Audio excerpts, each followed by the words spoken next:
Wright. Brian Cooper. Clyde Esbury. Charlene Douglas, City Commissioner. Tim Twing, Director of Community Development. Josh Markham, City Attorney's Office. Woody Gantino. Jim Ellison. Mike Fournier, Mayor. And I'm Gary Casada, the chairperson. All right, we'll get started here. And the first item on the agenda is the approval of the December 10th meeting minutes. I was not here. I want to thank Mr. Gantino for stepping in for me. And if the commissioners have had a chance to look at these minutes, and if they have comments, questions, corrections, please bring them forward, or a motion. I move to approve. Is there a second? All right, Mr. Gantino moves to approve the meeting minutes. Mr. Esbury seconds. Any discussion? Seeing no indication, I will call for the voice vote. All those in favor say aye. Aye. All right. Any opposed? Mr. Casada, just to be correct, it was Mr. Cooper. Oh, I'm sorry. You're a ventriloquist there. Okay. That's for the record. Thank you. Okay. The next order of business is the public comment on non-agenda items.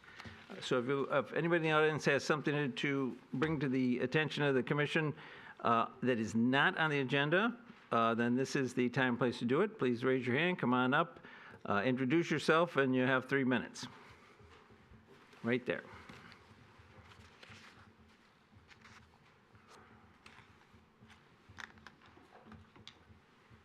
Hello, Rick Karlowski, 419 Virginia. I'm going to assume that the resolution isn't, well, it's on the agenda, does not have public hearing, so I'm going to comment on it now. You know what? This is a great question. I'm going to turn, if you just hold on a second, let me turn to my department head and attorney and the rest of the panel. Is it our pleasure that we would hear comment now or a couple items in? In terms of the draft master plan item, it's been past practice of the Planning Commission that you would hold any public comment, even though it's not a scheduled public hearing, when that item is up. So that's your normal practice, is to do it then. Okay, that seems to make sense to me. Are there other comments about this? Okay, If fair you enough. don't mind, Nope. when the item comes up, then you can come back up. Thank you. All right. Anybody else want to speak to something that is not on the agenda at all? Okay. Right there. Come on up. Introduce yourself and give us your presentation.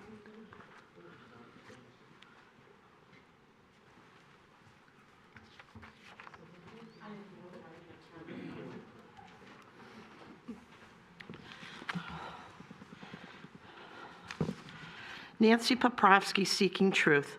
Sometimes when someone is frustrated by injustice at City Hall, they speak up. Last night at the City Commission, there was a minor disruption of frustration from the audience that was quickly attacked by the city as not appropriate.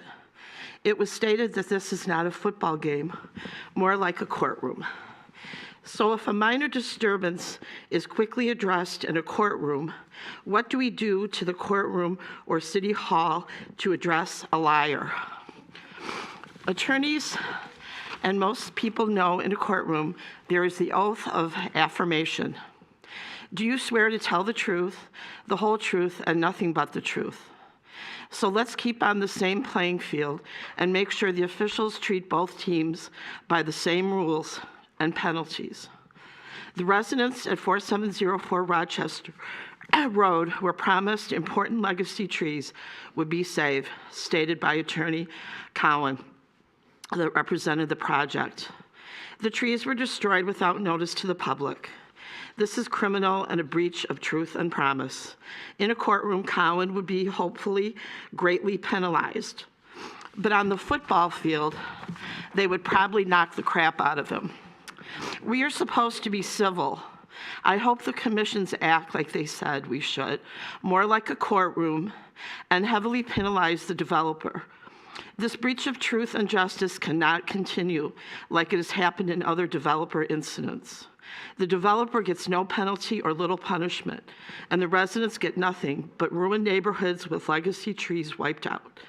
Instead of starting the new year with another developer hurting residents, let's justifiably penalize the bad players.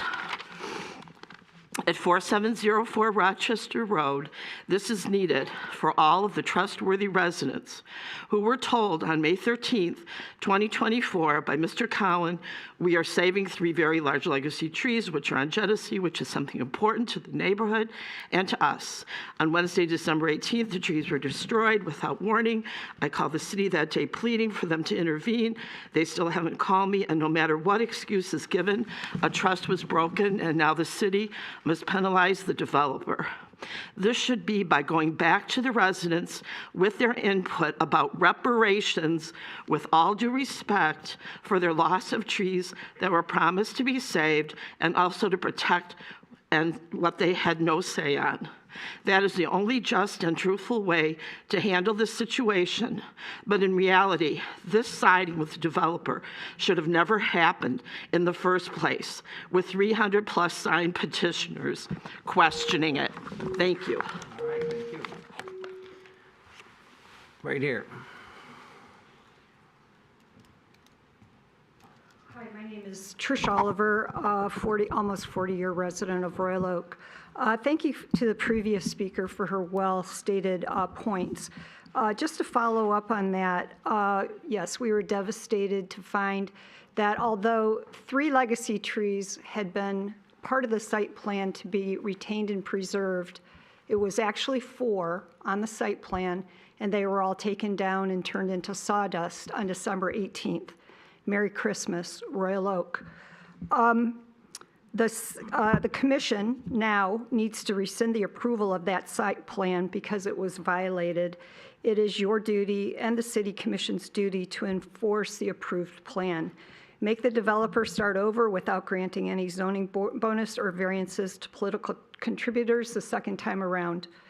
Only allow 16 units, which is what this site at 4704 Rochester Road was zoned for.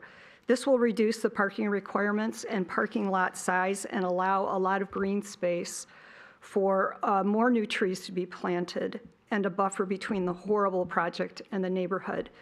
Try to make this vote happen. This is what preceding commissions would have done. You know, the developer needs more than a slap on the wrist. In addition, we know that one of the reparations can be that funds are paid into a tree fund as a fine. However, those trees won't fit on this site. We've lost 4 incredible 100-year-old trees on this site. That's just an incalculable loss to the community and to our children, grandchildren, and great-grandchildren. Some reparations need to be made, and I put that upon you to do so. Thank you. All right, thank you. Anyone else? All right, seeing none, I'm going to close the public comment, and we'll get on to new business. Well, before I do, is there any of the commissioners want to add anything to the agenda tonight? Mr. Casada, I was wondering if it might be appropriate to move the sign variance item 5A in front of the master plan discussion item 4C so that the petitioner does not have to sit through that discussion. All right, is there other comments on, this is a suggestion? I'll make it a motion, sure. Okay, the motion is to move SV 250101 to the head of the line, yes, to take it first? No, to make it before 4C. Number 3, to make it right before the To make it master third and ninth, yes, Okay. sir. Yes, sir. All right, very good. The motion is to move up the side variance 1 tick on the list. Is there a second? I'll second. Second by Mr. Cantina. Is there other discussion about this? All right, I'm going to call for the voice vote. All those in favor of moving the sign variance up 1 spot, say aye. Aye. Any opposed? All right, thank you very much. All right, so the first thing we're going to do here is a special land use permanent site plan on 211 East Lincoln. Mr. Twing, can you introduce this to us?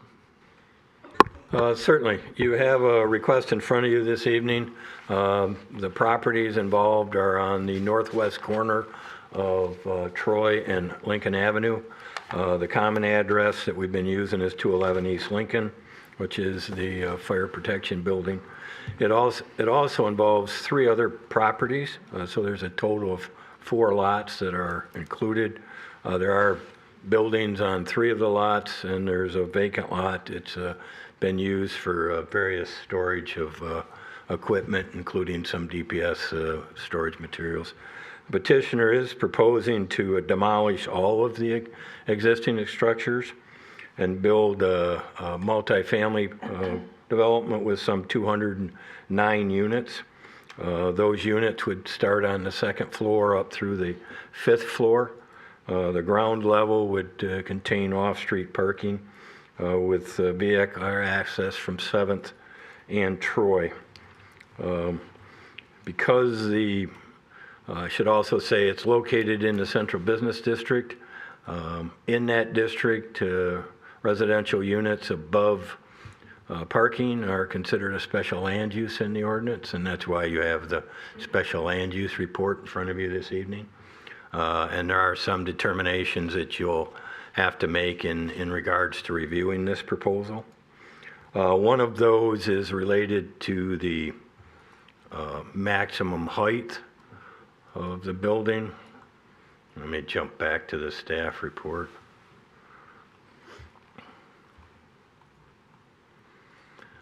Because they're of the DTE substation across the east side of Troy is zoned residential, one-family residential.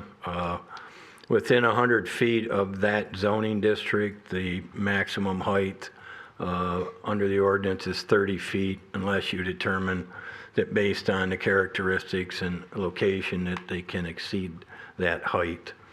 As you get further from that 100-foot setback, the height limits go up from there. You will see on this map in your report that first 100 feet is limited to 50 feet. After that, it can jump to 75 feet, and then it jumps into purple to 100 feet, and then to 125 feet. And as I indicated, under the ordinance, you have the ability to address that height issue. The building being proposed is 55 feet at the roof line, 55 feet 6 inches. So the only segment where it exceeds the height limitation on this map that's in the staff report is the red, and it exceeds that by about 5.5 feet.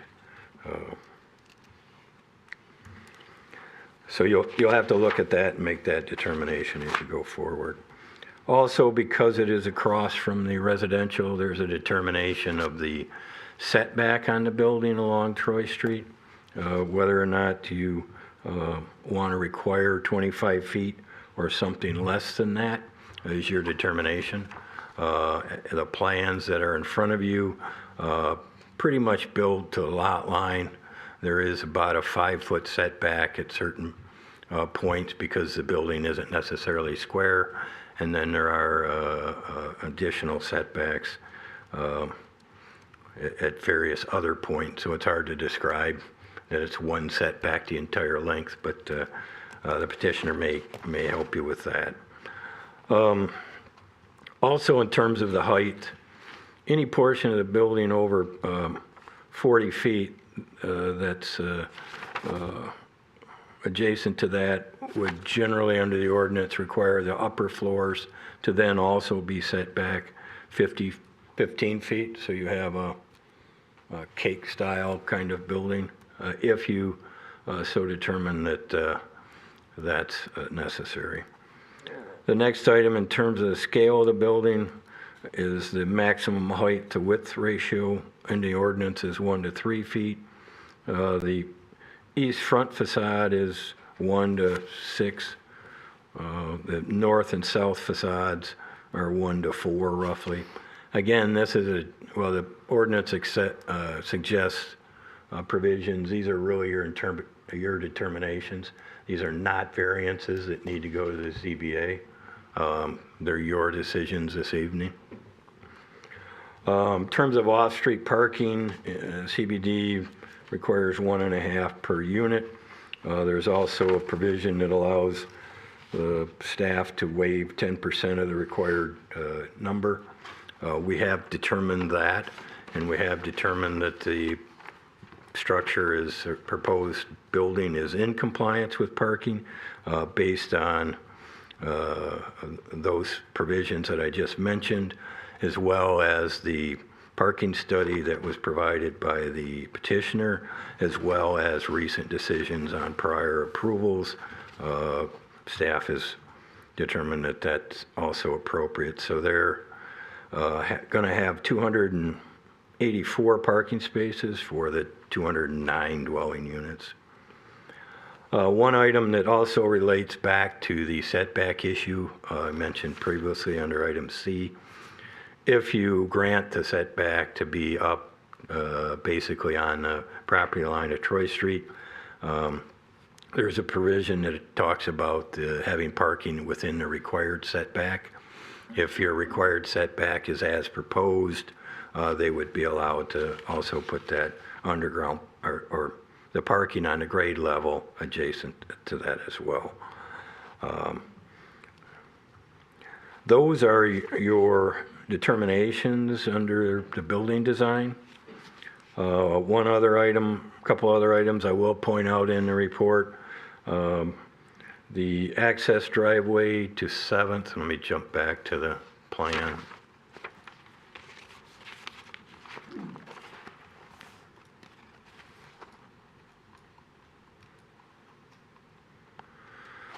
Seventh Street is at the top of your screen that I've got shown on the driveway that is proposed to come in and service both the grade level parking as well as the refuge. The engineering division was recommending or would like to see it moved to the east 25 feet to be further away from the southbound William Street that is across the street. I would point out that the planning division does not normally apply that 25-foot provision to driveways that are across the street from an intersection.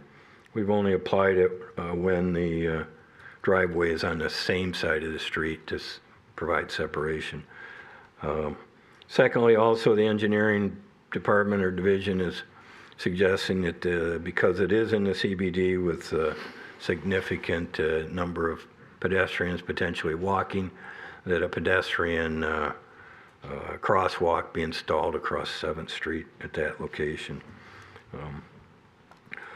Lastly, in terms of the plan, based on the landscape plan, there will be 44 new trees planted with a total of 128 inches of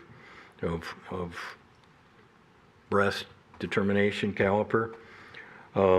That leaves them deficient simply 13 inches based on the trees being removed. So they'd either have to put 6 trees in at 2.5 inches each or pay a $2,600 fee into the tree fund to comply with those provisions on the ordinance. Again, those are your determinations, and those are no need for variances from the ZBA. Depending on what you do with those items that are your determination, we can walk through the site plan memo and make adjustments from there. If you accept the plan as presented with no changes or alterations, then it'd be simply accepting the site plan memo as well. I think that's my synopsis of the plan in front of you. If there's questions, I'd be happy to address them. Are there questions for Mr. Twig? Mr. Cantina? Mr. Twing, excuse me, can you run through the calculation for the replacement trees? Because I was trying to figure out how we got to the 13-inch difference, and the math wasn't mathing for me. So I'm guessing I did something wrong. So if you could, because I know the 21 existing trees and 381 inches that exist makes sense. The 3 trees that they're saving would account for 120 inches of that. And then there's the 44 new trees at 128 that they're proposing. Based on all that, I'm still having trouble figuring out how we're getting to the discrepancy. Yeah, of the 13 tree inches. count simply based on the survey that was provided to staff and the trees that are identified as removal based on their dimensions. And while there are 3 trees up in the northwest corner, it's not clear on the survey whether all of those are on their property or not, so we left those alone, other than to mention that they're not being removed as part of this project. So there is a little confusion in the numbers, but what's proposed minus what's being removed is how we arrived at it. Okay, I appreciate that. Thank you. Other questions from Mr. Twing? I just got a couple. I was interested, you were talking about the suggestion of the engineering department to move the driveway. Is there anybody here from the engineering department going to explain why they are suggesting that? Obviously, the planning department is available, but do you know No, why? I think they've suggested it on other projects where there's a driveway across the street. The most recent one would be the OCC's culinary school in the entrance. I think they're simply looking at turning movements in relation to traffic flow. In my opinion, trying to move it some 32 feet to the east would require an entire revised plan. That's not the primary entrance or exit to the property. The other 2 provide the primary exits to the activity. So my opinion, it's not necessary to move it. Okay. All right, Mr. Cantina. Sort of along that same vein, excuse me, the crosswalk that engineering suggested, did they give any indication as to whether it should be on the east or west side of Williams? I thought we did say that in the report. It does say east? I missed that, sorry. Yeah, it would be in 7th Street along the east side of Williams. Okay. And if I can, let me follow up. Is this something that is required to be added to the plan? It's not on their property or something they'll have to pay for? Or what's the import of this? Yeah, if it's a contingency of the plan, they'll have to add it when they apply for building permits and engineering permits. So if you want to require it, we would have it added to the plans when they come in for permits. Okay, so it's a site plan issue. Yeah, it's a site plan issue. Okay. All right. Any other questions for Mr. Twing before we call the petitioners up? All right, hearing none. I'm going to ask for the petitioners, if they're here, to come up with your team, introduce yourself, and give us your presentation as why you're entitled to the relief you're seeking. Thank you, Mr. Chairman and members of the Planning Commission. I'm Dennis Cowan. I will be batting leadoff for the Champion Development Group team. With me this evening is Len Nadolski and Mike Nadolski and Doug Hambrowski, and they are principals and representatives of Champion Development Group. You've seen them before. They did the Billings Place, which I think everyone agrees is an outstanding contribution to our downtown. Right on Main Street, a little bit north of 11 Mile. Also, our architect of record, who's going to follow me, is Jason Krieger with Royal Oak-based Krieger-Klatt. This is an excellent project that replaces the last remaining industrial-style building in this southeast corner of the Central Business District. Many years ago, this area was targeted for renewal and revival. And with this building, it is pretty much the capstone of that revival of this area into a primarily residential neighborhood with primarily anchored by multifamily, including also the Royal Oak Manor. And I might add, I know that Mr. Thwing talked a lot about height. We're not even the tallest guy in the neighborhood. Royal Oak Manor, I think, is 11 stories, and the Hazelton, I believe, is 6 stories. So we are at 5 stories. And I might add, on the height issue, while it is residentially zoned, the substation, and for good reason, I think churches and utilities and all those types of things in residential areas do retain the residential zoning. It's clearly a industrial, almost industrial use. And quite frankly, I don't think anything residential will ever be built on that property. So I think that is something you should take into consideration in looking at the height issue. This project has a very thoughtful design, and I think Jason will be able to explain many of those parameters. And a lot of work has been put into this project. You might remember we were scheduled on the July meeting, but the opportunity arose to acquire additional property and give the project what I would call a little bit more elbow room. Because of this, we were able to rearrange the interior a little bit. We were also able to place some surface parking in the southwest corner of the project closest to the railroad tracks. We have, however, had 2 neighborhood meetings because of that, one in July and one in most recently on January 8th. And although we sent out 87 invitations, we had a handful of people. They were the most important people because they were people who live in the residential homes right next to the project. We had a very constructive and positive dialogue, and we have responded to those concerns that they had about the project being right next door to them.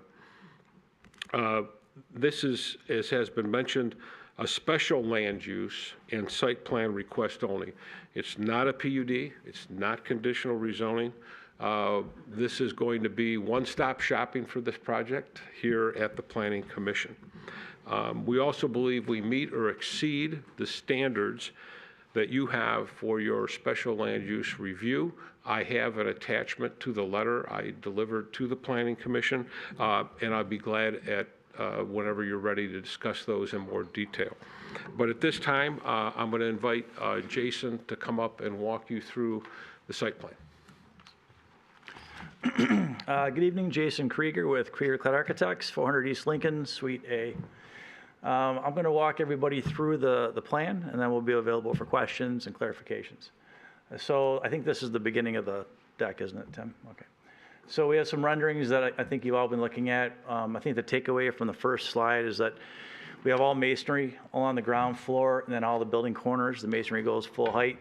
We have high quality materials up above that, which would be cementitious siding, and then synthetic stucco up at the very top, which is the darker areas that you see. There is a partial, I'd call it like a patio terrace right above the parking, which was on the last slide that you saw. So looking at the ground floor, this is a ground floor / site plan. So you have Lincoln that would be on the bottom of the sheet. You have Troy that would be on the right, and then 7th is on the top. The dark gray box that you're looking at on the screen is actually the building above. You'll notice that the top portion of the sheet, it's a little bit wider. That's the building plus the terrace that goes above the parking. So everything that you're looking at here is ground level. So it's primarily parking. We also have some services, so mechanical, sprinkler rooms, things of that nature. In the northeast corner, that's the main entrance for the building. So we're going to have a beautiful lobby, a 2-story space, a monolithic stair, very high quality, first-class lobby. It also has some of the other items that you'd need, like mail, things of that nature. For refuse, it's on the west side of the site plan that you're looking at. I think it's like a bluish purple color. That's also the inbound drive that comes in off of 7th. So that doubles as an access drive to the trash, as well as to get into the parking that's beneath the building. So we like that spot because A, it keeps the parking area pure for the parking. B, if we were to add, I think moving it would then create an issue with the refuse. The refuse works out great on the site plan and within the building. So it's actually doing double duty. So you would actually have to add another drive, which would add more curb cuts. So we think that what we have is the most efficient layout for the site. It works ergonomically. And you have to remember that that area is going to be primarily just for guests or, drop-offs, things of that nature, and it's one way. So people aren't exiting going towards Williams, they're coming in, so it's more controlled. And when they leave, they're farther out the corner of 7th and Troy. The other, I would say the primary entrance is off of Troy. You can see it over there on the right. That's where all the folks who live there primarily would come in and park throughout, whether it's beneath the building. And the lighter area, that's actually open air. And you'll see in some of the other renderings and aerials that we have. One thing I want to point out really quick, sorry, Tim, just stay right there, is the main entrance onto Troy, that's a coiling overhead door.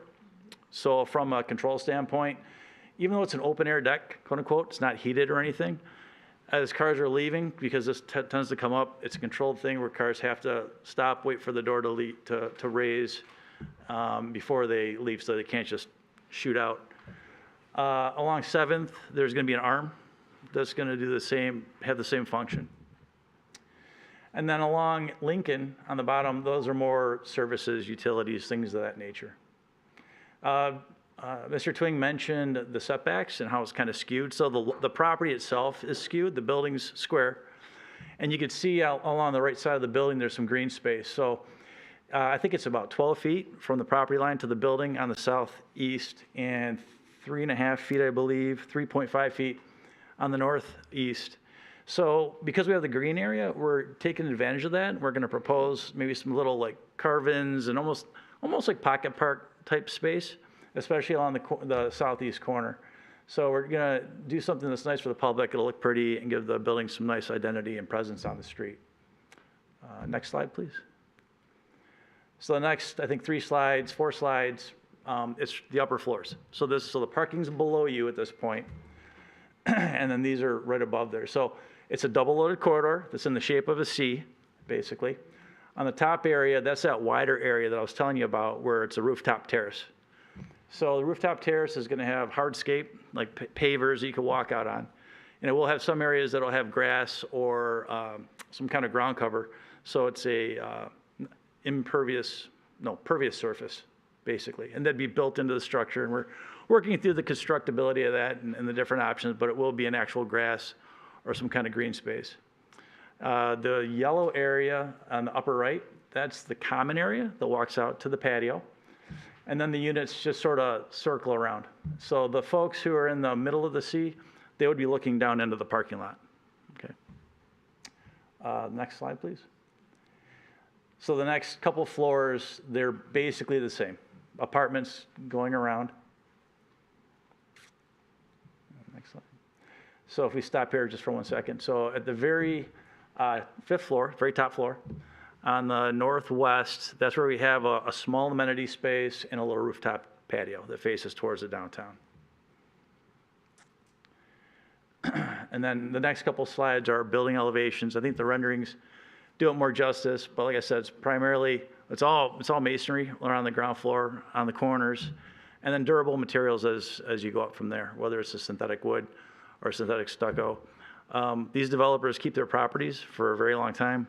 The goal is to make sure everything's durable and long-lasting so that they don't have maintenance issues down the road. These are a couple of building sections in case anybody had questions about what I was talking about with where the terrace versus the residential are or is. And then we have our site plan, which I think I already sort of touched on the ground floor. So that's the architectural presentation. Did you guys want to say anything? Oh, yeah, right. I forgot all about that.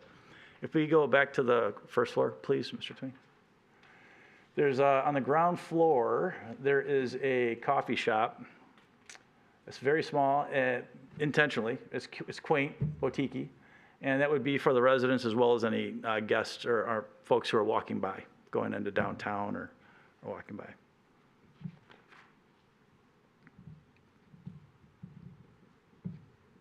All right, before we have the architect sit down, are there questions from the commissioners? Mr. Ellison. Yeah, Jason, on the second floor amenity deck over the parking, I only see one access door for the entire building into that deck. Is there more access for? Off the deck, there should be two. There will be two off of that. Seeing one off of B 3.1. Let's see. Yeah, it's the only one just I above see. those two purple guys on the top part of the C, I guess. Okay. So there will be a door going into the yellow area in the upper right, and then there's Okay, another hallway. because that's the common area. That's correct. Okay. Yeah, so there'll be a door going off there. Other questions for the architect? Okay, I got some. Of course. First of all, I just want to say, once again, when I see these packages that include the renderings, I appreciate it very much. I know those cost money to do, but they're very helpful for us, so we know what Yeah, sure. is the eventuality here that we're talking about. I did have questions about the entrance and the and exiting of the parking, but you answered those, so I just want to state for the record, you addressed my concerns. In the past, you've come before us and you've had, you've shown us the visual, how there's, the triangle is accommodated by open areas. You didn't do that here. That's because you're putting a door in there and an arm, I assume. That's correct. A, yes. B, there are the open louvers. I should say, there's openings, which you can see on the elevations, if we go to that. There are louvers, but you could still see folks walking by. But it's just, I think the thing that we're going to really rely on here are the doors and the arms. Okay, and I think with obviously people will be walking down this street, Absolutely, and so that was a concern, and you've addressed it. Yep. I do have a question about the tree on the or I don't even know how many trees it is. There's like a V-shaped tree right on the corner of the property there that is at like a 45-degree angle. One of them is at a 45-degree angle, heading southeast. And I just wonder, how are you going to deal with that circumstance? That tree.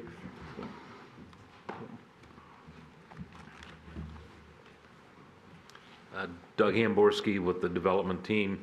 We've looked at that tree, and we're going to save as much of it as we can, and we'll trim as much as becomes necessary to accommodate traffics or the trash truck that would need to get down the driveway. But if it doesn't pose a conflict with truck, cars won't be a problem, then we think we'll be able to save most of that conglomerate of 3 trees, which really is one big V-shaped tree.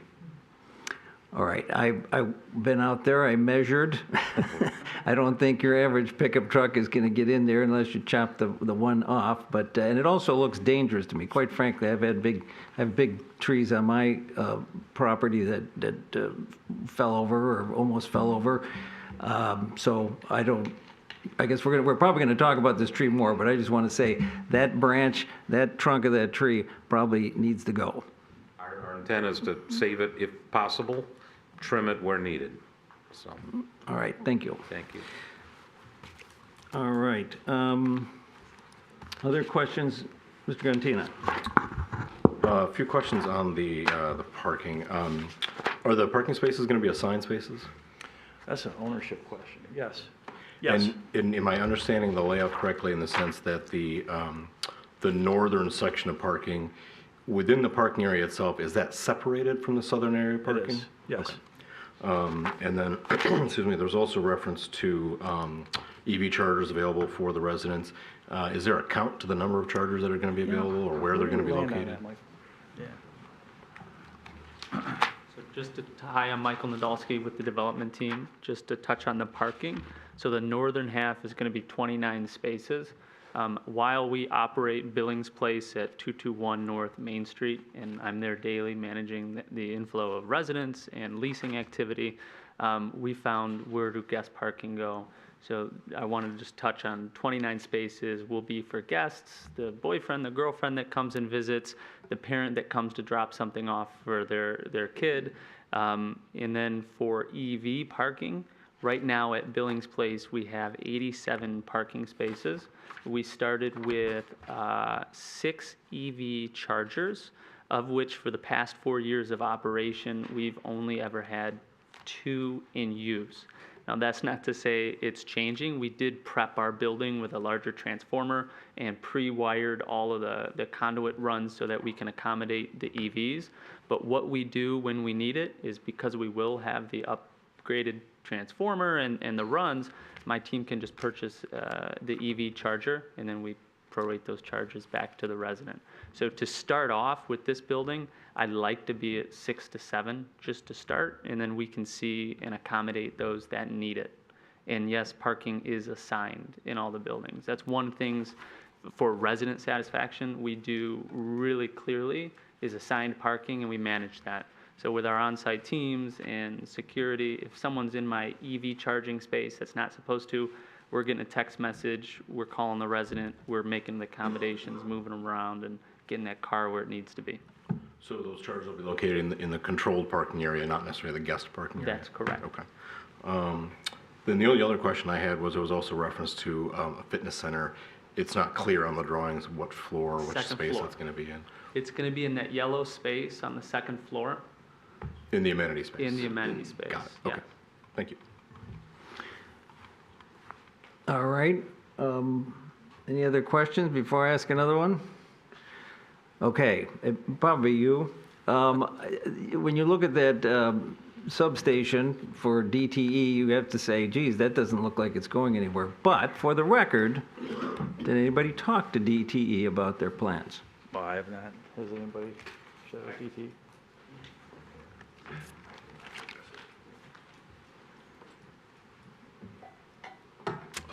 Not related to this project, but it's come to my attention that DTE, or you have two different entities. DTE owns the substation, ITC owns the lines.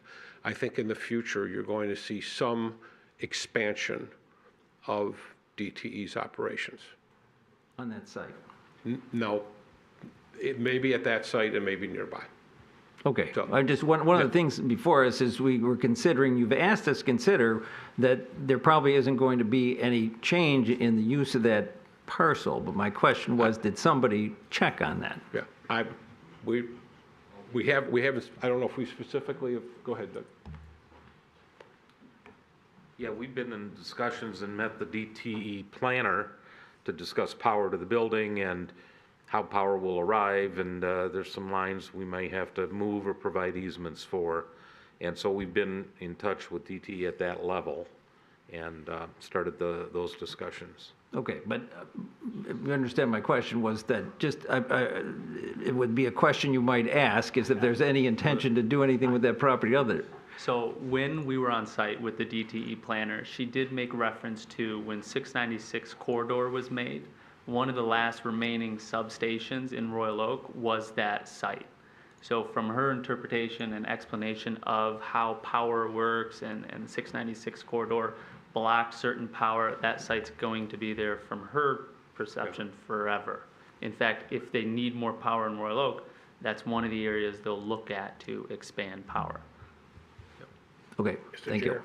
Yes. Before you get away, I noticed that DTE, here about 2 weeks ago, went in and cleared all the trees off the right of way between I the. saw that.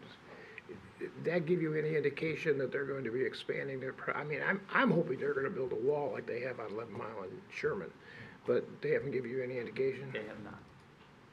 So I don't know why the trees came down, so. Don't know. Okay.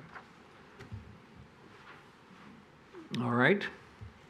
Any other questions for the petitioner or anybody on their team? All right. Oh, I was gonna jump in, sorry. Oh, With regards to the refuse, you guys, looks like it's a contained area, so the Yes. dumpster's gonna be in there. I mean, you're pretty close to the residents next door. It's a block wall, concrete, and then we have a trash compactor in there. So Okay. to limit the amount of pickups to disrupt the neighbor, we looked, and that's what we learned from one of the meetings with the neighbors, was the amount of trips could be concerning.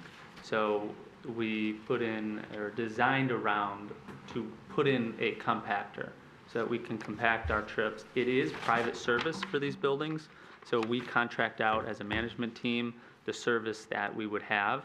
Part of that bid process is determining when are you coming and frequencies of trips. Knowing that we'll have a room that can hold a compactor and the different bins, we can schedule those times when we want to help the neighbor. For example, at Billings Place, we do that now. Our room, we just went through a new bid process for the year, and we determine when the pickups are. We just got a new route driver, started coming at 7 a.m. We found out really quick from the neighbors, and we've already called and said that 7 a.m. has to be 10 or after. Back to the tree, I'd like to just ask a question. So has that been evaluated by an arborist at all, the health of the tree? If you're proposing to lop off a pretty large section of it, is that going to make that tree no longer viable long-term, or is it diseased where it's not going to last very long anyways? I just think that due diligence is worthwhile. Noted. We have not discussed with an arbor yet. Okay. Mr. Gantino. The discussion around the trash, that made me think of something. Is that chute that's designed in there, is it trash only, or is there recycling for the residents available? Recycle, we do recycle and trash. Right now at Billings Place, we also have recycling. But the way it's designed into this building, 'cause as I understand it, you've got a chute to service all the floors. Yeah.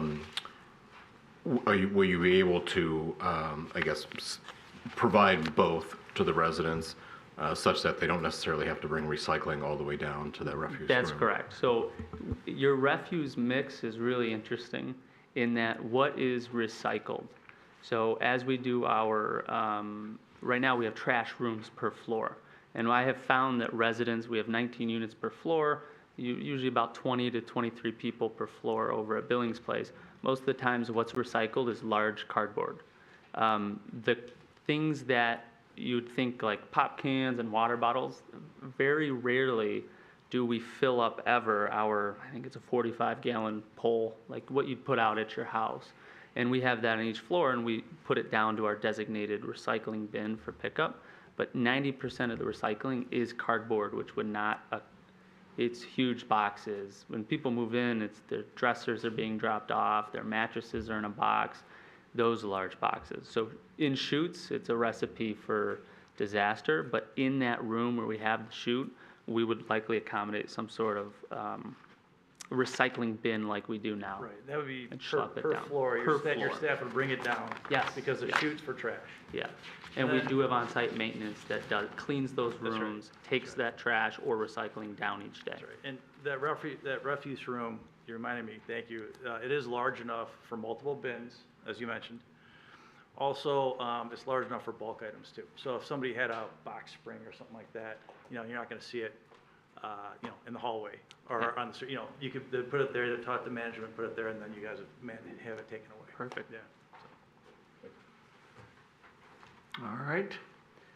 Any other questions for the petitioners at this time? All right, seeing none, you can have a seat, and this is a special land use, so it's a public hearing, so we're going to open that person right there was the first one, so you come on up and we'll get the public comment started. Introduce yourself, 3 minutes, please. My name is Alan Ashley. I'm president of Royal Oak Manor, and I'm kind of opposed to this.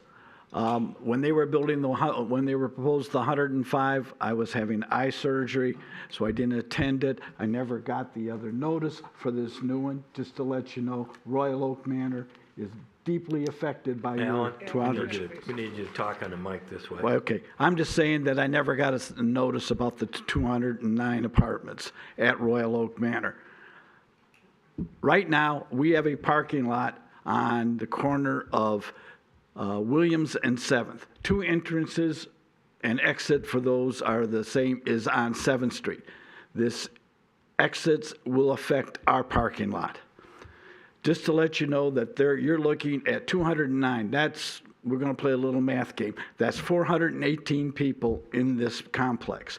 With the 250 in ours and the 140 in Hazelton, plus the loft condos and the condos across the street, we are looking at almost 900 people in a block and a half. The traffic will be horrendous in this area. There is no plans I don't see any plans to help with the traffic. I have seniors crossing from our building to our parking lot. This is with all the traffic, I'm worried about these people coming from Main Street, cutting through 6, going to Williams to enter off of 7th. I've got people crossing the street. We are slow movers. Plus, William Street is going to be torn up supposedly next year for repavement. With all that traffic and almost 1,000 people in a block and a half, that is one of the most congested areas in this city. Nobody has thought of how you're going to control the traffic. That should be a main thing with this building. I am worried about my people.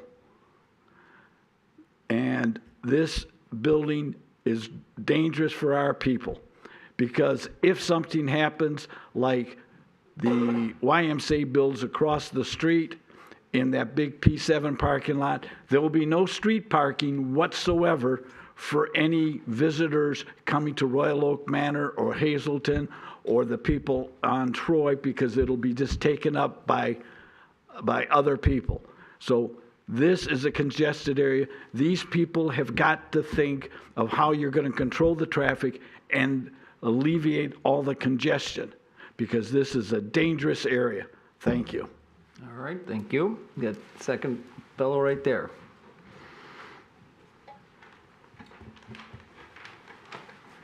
Good evening. My name is Drew Hopkins. I am the only house right next door to this project, 12087th. There's no other single-family home next to it. Anywhere around it, we're it. I share a driveway with a neighbor who's not here. They're traveling, but I'll give you my 2 cents. Before I start, I want to say, Dennis, Len, Michael, Doug, I was one of the few people that did show up at the chamber meeting. And, you know, from the first meeting to the second meeting, I feel better. Not thrilled, but I feel better, because they have listened to what I had to say. And I don't mean to be arrogant and say me and my wife and I, but we're the only ones that are really, really seriously affected living right next door. So, and I had a whole bunch of things written here. I've got 4 pages, no way I'm going to do it in 3 minutes. But since we did meet and they made some accommodations, like this wall that was going to be running down the entire side of our house, please stop me if I'm wrong, they're now going to make that a vinyl fence. Is that correct? Right. And the wall behind our garage from your parking is going to be vinyl. Correct. Okay. And a lot of plantings. So my dismay and anger is a little bit assuaged or assuaged. Is there a school teacher here? I don't know. But I do have some issues, some thoughts. That one is the biggest issue, and that is the trash compactor the trash unit that's going to be right next to our front deck and our house. And there's noise, there's smell, and there's rats. And we have rats. We do. Everybody who lives in the downtown knows about it. It's not new. And with Big Elora, we got plenty. Nothing against Big Elora. But I got confused about this 25 feet from the driveway part. You know, I'm not the smartest guy at the board table, but our driveway, coming in and out of our driveway that we share with our neighbor, and there's traffic in and out, is going to be pretty close to this entrance for the garbage truck and the trash and so forth. And then there's this where guests are going to park. Did I understand 2 rows? You said 2 rows of parking for guests, which doesn't seem like an awful lot. But I do want to suggest, I want to turn around, but you said don't turn around. Let me just, give me a chance to finish, because like I said, I'm not to be arrogant. You are probably the most effective. Yeah. So thank you very much. So when people we were told that people can come in the guests, but they will exit, because it'll be like a do not exit this way. They'll exit a different way. Okay, we live in a bar town, and it's 1 o'clock in the morning, and the guests have come back with their friends, and they're not going to drive through. They're going to just sneak right out that way. I would suggest the thought of maybe an arm that when you come from the street, it opens, but if you try to get out from the parking lot, you can't. That would certainly help the people at the Royal Oak Manor during the day or night to limit those people that are not going to follow the rule. There's a guy that's broken rules all his life. I know a lot of people going to not do that. You're too honest. So, I really want to trust these guys. If my wife was here, she was going to come. She's really good with plans and site things. She says I'm being naive, that these guys are going to tell us what we want to hear and they're not going to do it. I'm going to believe them. I absolutely want to believe that they're going to make this, and it's beautiful. And like poop, progress happens. I understand. I'm not against progress. And I'm going to finish with this. Hazelton. The Hazelton is the worst abomination of a project in my 27 years living downtown. It has been a horror show. And you can maybe sit there and I don't know that. Trust me. It's going on, 3 years to build, 44 days in the beginning of pounding that had to test every environmental impact of pounding for underground parking. Now, you guys aren't parking underground. And and the poor people at 20, I forget the unit numbers. But the condos, the people spent a fortune. I guess there's a lawsuit against the city, but I mean, there was no thought to the humanity of these people. And now they look out their expensive balconies and they're facing right into walls and another building right there. So I don't want this project to end up like that, to where we're promised one thing and we get another.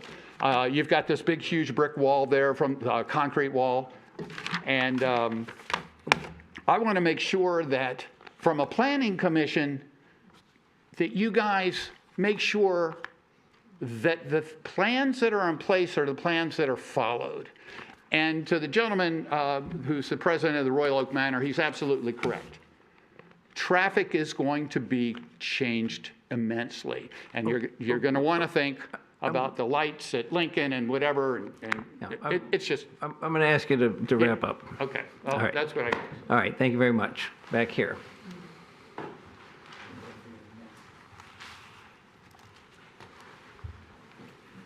Please introduce yourself. 3 minutes. Hi, everyone. I'm Alex Morford. I'm a member of EMB Oakland County, and I've been a homeowner in Royal Oak for 6 years now. This country has been underproducing housing for too long. I think this is a great project to add housing. It's downtown, and it's a good location for the residents. Also, I think this is going to make walking into downtown from the east a lot nicer. It's really going to, improve the walking path there. And I think that's actually a way that could reduce traffic, right? If you can convince some people who were previously driving into downtown due to, it not being super friendly to walk, that's a big benefit. In terms of the height, I don't think we should stop housing for what is today a substation.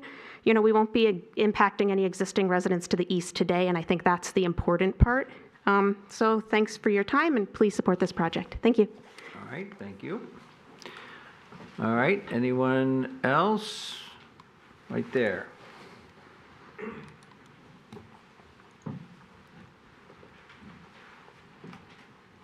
Rick Karlowski, 419 Virginia. Actually, if you're going to do one of these monstrosities, that's the lot to do it on. There is a substation to the east. You're not going to shade anybody out. Unlike the Billings project, where people on Center Street can't get the sun until after noon, because you got you guys allowed to have a 5-story building where it was zoned for 3, and now they basically have to change all their plant life in the backyard. This one will not affect it. You have at least 2 major streets right on the corner. I think if you can take care of the traffic flow issues, it's not going to be a problem. So if you're going to do one of these, that's the place to do it. I was going to question about the 2 lots that were on the northwest corner of that project that are not part of it, but if he's happy with it, I see no reason not to go forward with this, because again, the substation isn't, you're not going to affect anybody to the east, you're not going to basically affect anybody to the west, because even on the west, it's Oakland, a parking lot or Oakland Community College. So if you're going to do one of these, that's the place to do it. But I would certainly hope in the future that you guys would start asking about sun shade changes. When you start popping these things on main streets, particularly ones that go north-south, to the people to the east and west of it, and how they're going to be affected. Because apparently, it doesn't matter to you guys. It should. Thank you. All right, thank you. Anyone else on this project? Oh, right there. Come on up.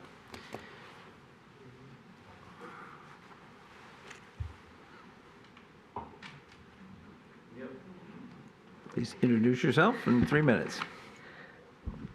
Hi, my name's Sean, homeowner, Royal Oak, past 3 years. Nice to see you all. Yeah, I'll keep the comments quick. Generally supportive of the project. Definitely understand traffic concerns. I think the gentleman who spoke earlier had some good ideas about making sure there's a traffic guard, making sure things controlled. I do have a concern about, pedestrian walkability, and that's something we'll talk about in the master plan later that it focuses on. So I'm glad to hear that there's some concerns paying to that. But yeah, generally supportive of this project. Like I said, it's a good lot for it. I don't think DT is going to change the substation with the power needs going to increase at Royal Oak. So yeah, just generally supportive of this. Yeah, that's all I got. Thank you. All right, thank you. All right, anyone else like to speak on the special land use project? Over there.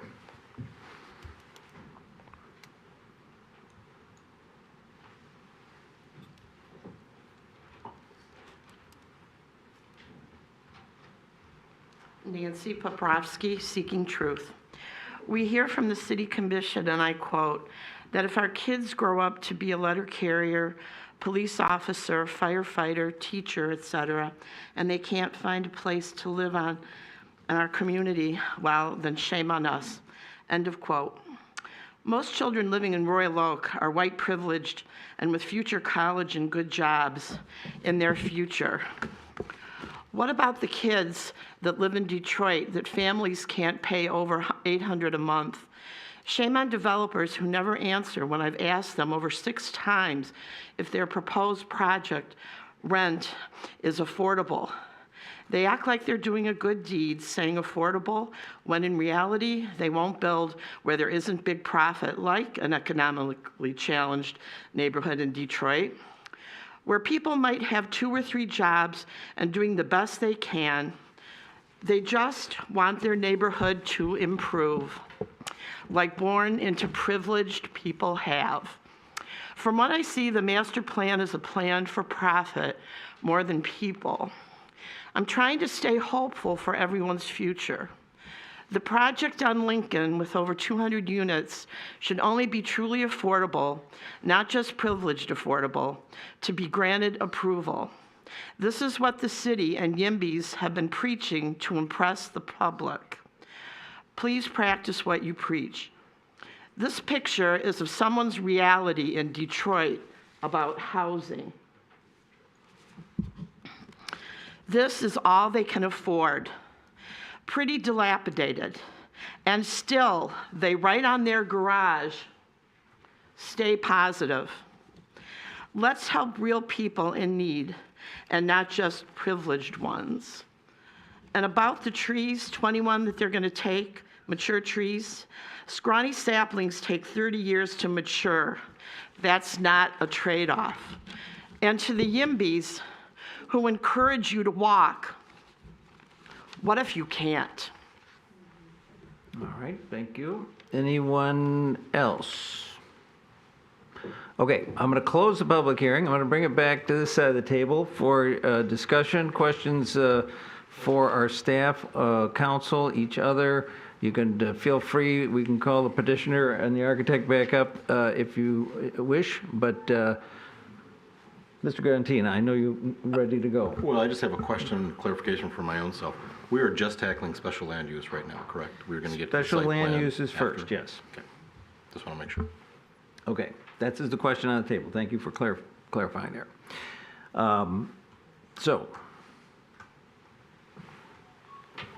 Okay, well, Mr. Ersby. Well, yeah, not so much a question, but an observation, gentlemen. You heard some, I think, very cogent concerns from both Mr. Ashley and Mr. Hopkins. Are you prepared to come up here and address those to any degree?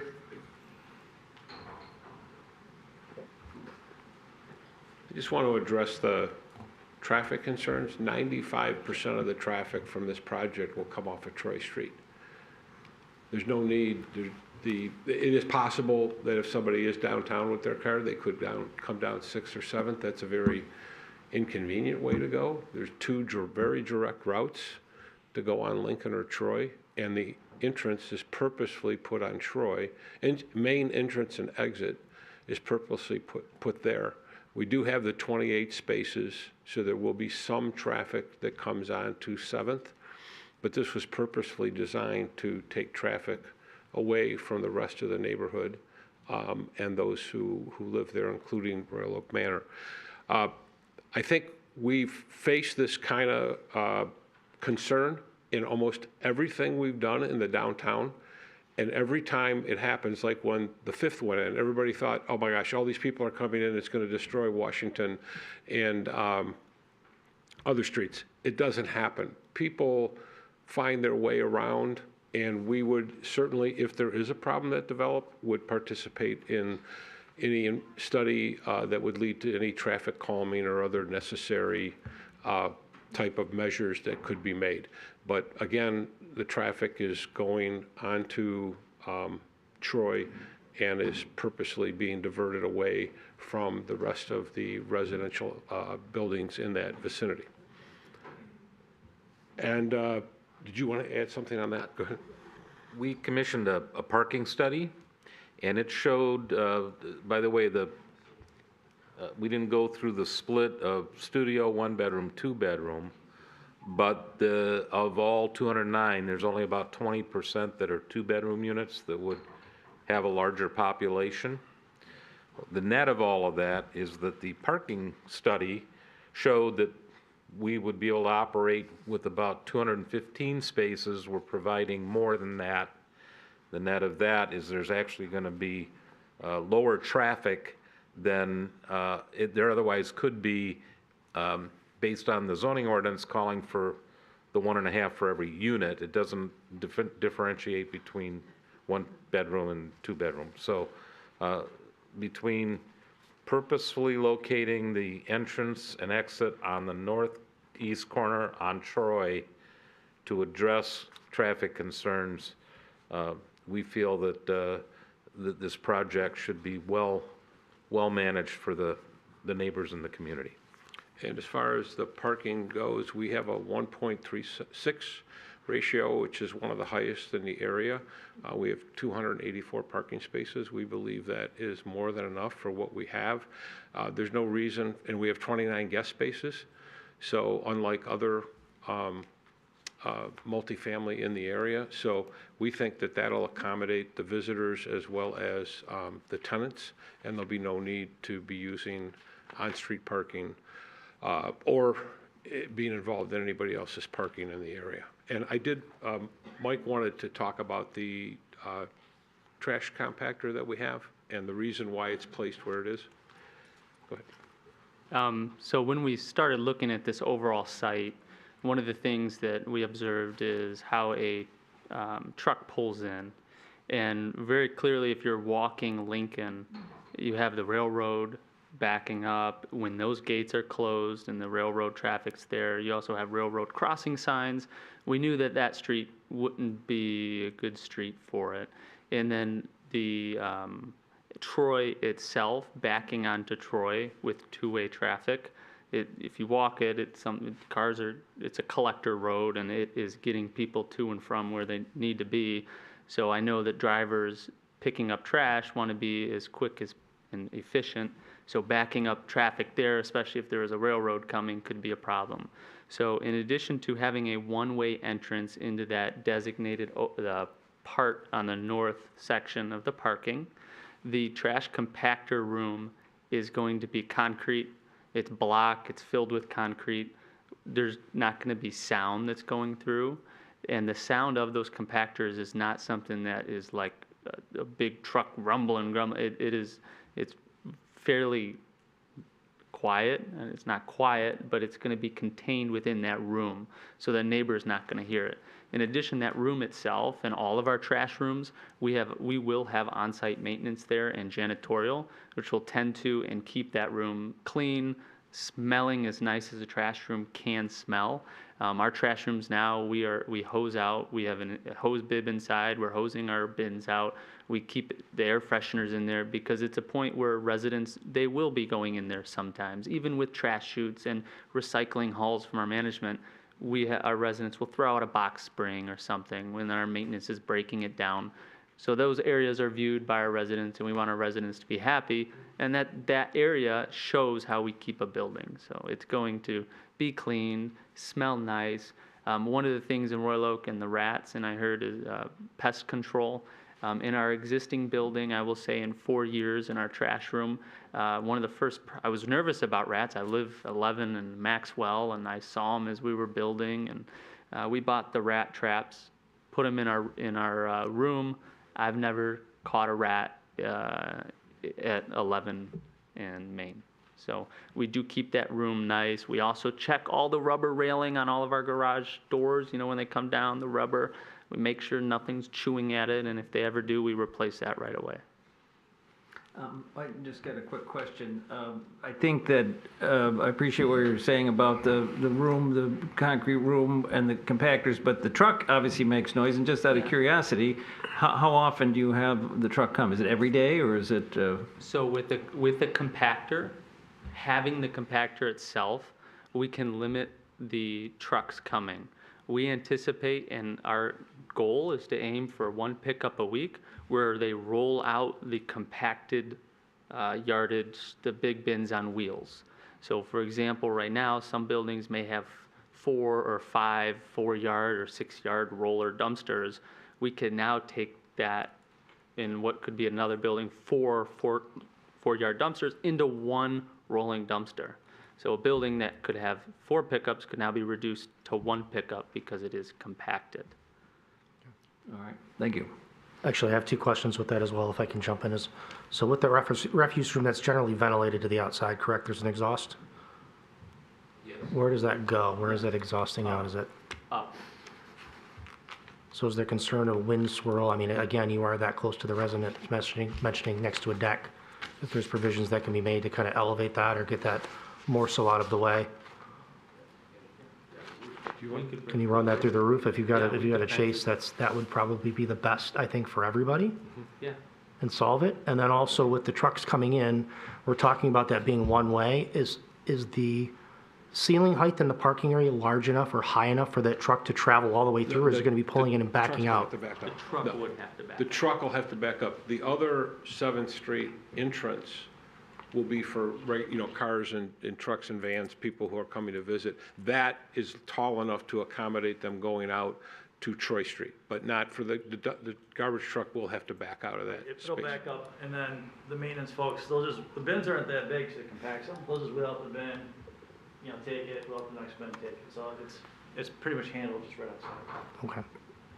I was just thinking along the lines, if there's talk of doing something for security or making sure that people follow the rules of going one way in that space. If you've got an arm to go in, you got a truck that goes in, they're kind of SOL and they have to. The arm, It could be on the It would side. be on the side driveway and pulling in? Okay. All right, thank you. I just one small thing I wanted to add to. Jason talked about the coffee shop. When we had the chance to revisit the plan with the additional property, everybody kind of kicked around on the team the idea, what's missing in this general location? And it would be just a small coffee shop. This isn't going to be a Starbucks or anything like that. In fact, I do want to share that we're hoping to find a nonprofit that could work this coffee shop. It's not going to be open all hours of the day, probably close early in the afternoon, that type of thing, but would be open in the morning.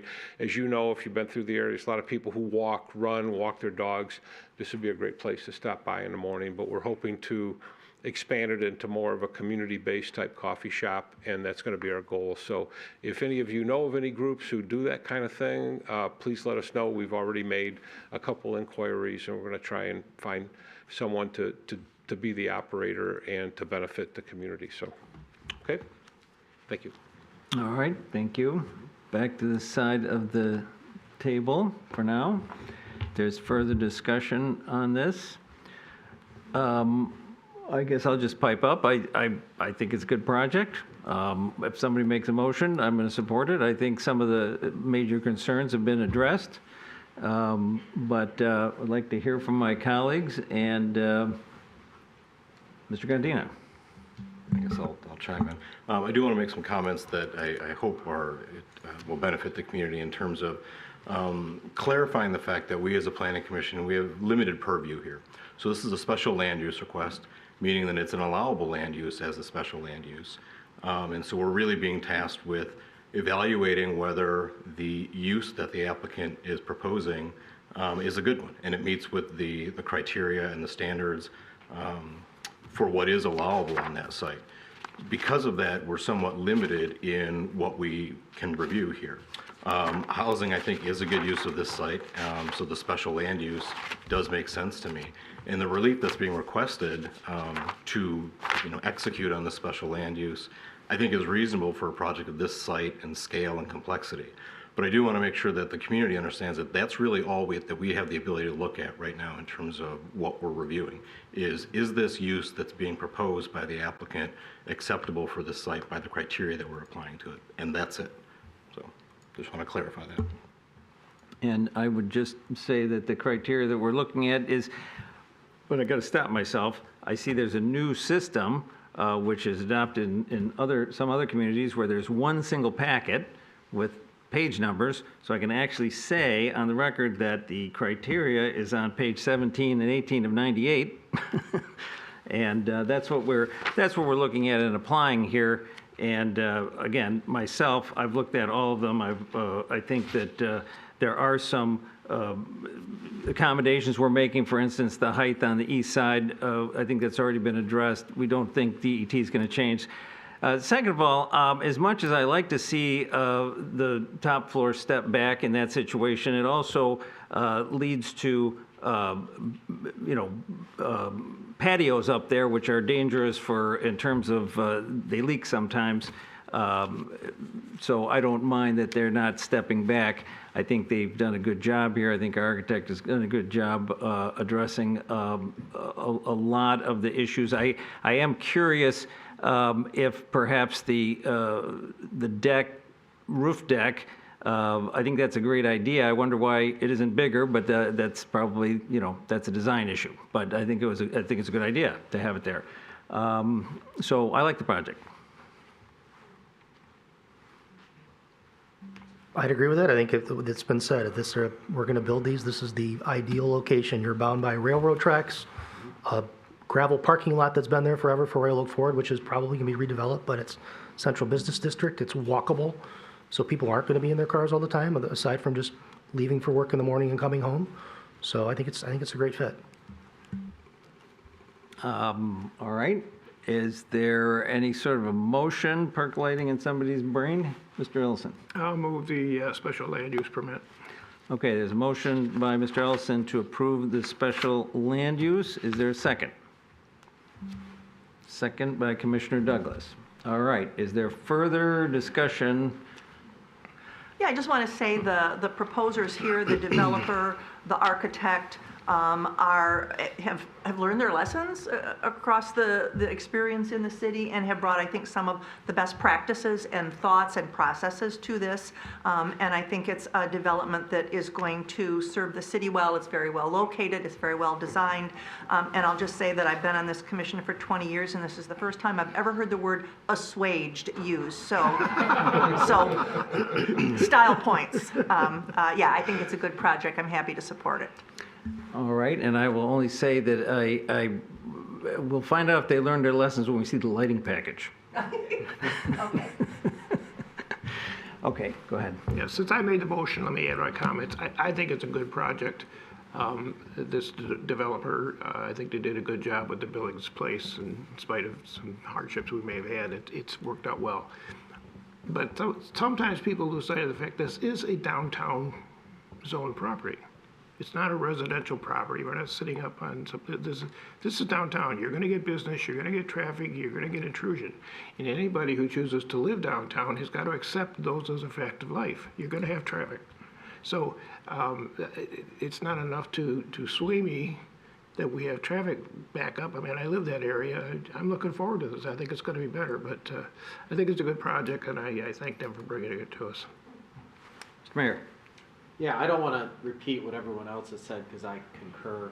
I'll just say, especially with the traffic consideration, there's 215 likely cars. Because of the proximity to downtown, we know that a lot of folks will be, potentially working downtown, some percentage of them walking to their place of work, to the places they need to go and eat and gather things. They'll be spending their money within Royal Oak, so you're bringing 200 plus residents to the heart of downtown, which will have an economic boom as well. You'll also, from a traffic point of view, people don't all leave at exactly 7 a.m., but if it were an office building being built there, which is a permitted use on that area, you could have everyone arriving at 8 a.m. So I think from a traffic point of view, it'll be somewhat mitigated. I like the idea. We'll talk about it probably next in the site plan about, some potential, just a couple extra safeguards or something that seem amicable.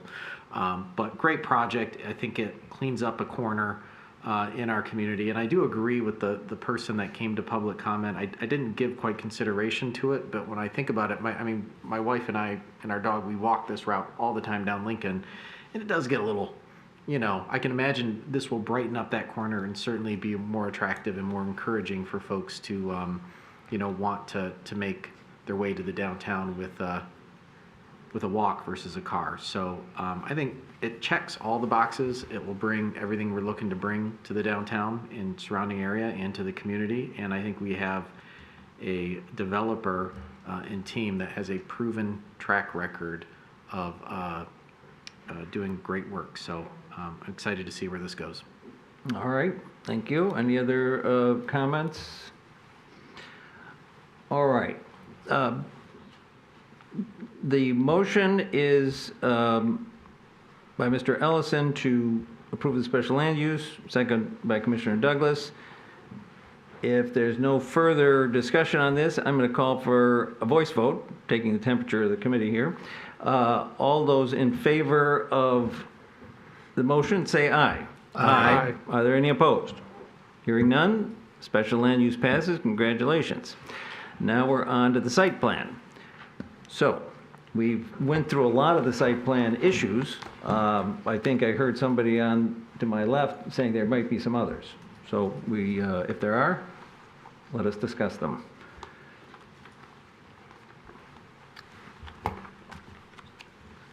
I'll start. Yes. So I guess maybe just for us to think about and discuss, I don't want to question engineering's decisions by any means, but it's a little bit surprising that the crosswalk that they're recommending is on the east side of Willis, essentially in conflict with the driveway that's right there. Do we think it makes sense, and again, I don't necessarily want to question engineering, to put the crosswalk on the other side of Willis so that it's not in conflict with the driveway coming in at that northwest corner? For anyone coming from Royal Oak, the Royal Oak Tower, the crosswalk then is both sides, both crosswalks getting either across Willis or across 7th are coming off of their corner versus the crosswalk that's being proposed by engineering for this project isn't really accessible unless they're already crossing Willis, then crossing other crosswalk. Just to confirm, it's Williams, not Willis. Or sorry, yeah, it's Williams, sorry. How does that play with the driveways though? Because I know there's the joint driveway. If you slide it down, are we now in conflict with those driveways coming out of the two residential properties? I think you could slide it even further and not be in conflict with those based on what I'm seeing. I'm bringing it up just as a discussion point because as I look at it, I understand engineering's concerns and wanting to put a crosswalk there. I do recognize that they also had a comment of moving the driveway to the project. Perhaps that was part of their thought process. But as it stands right now, with that driveway being at that northwest corner and the crosswalk being on the east side of Williams, those two seem to be in conflict to me. Oh, go ahead, Mr. Esprit.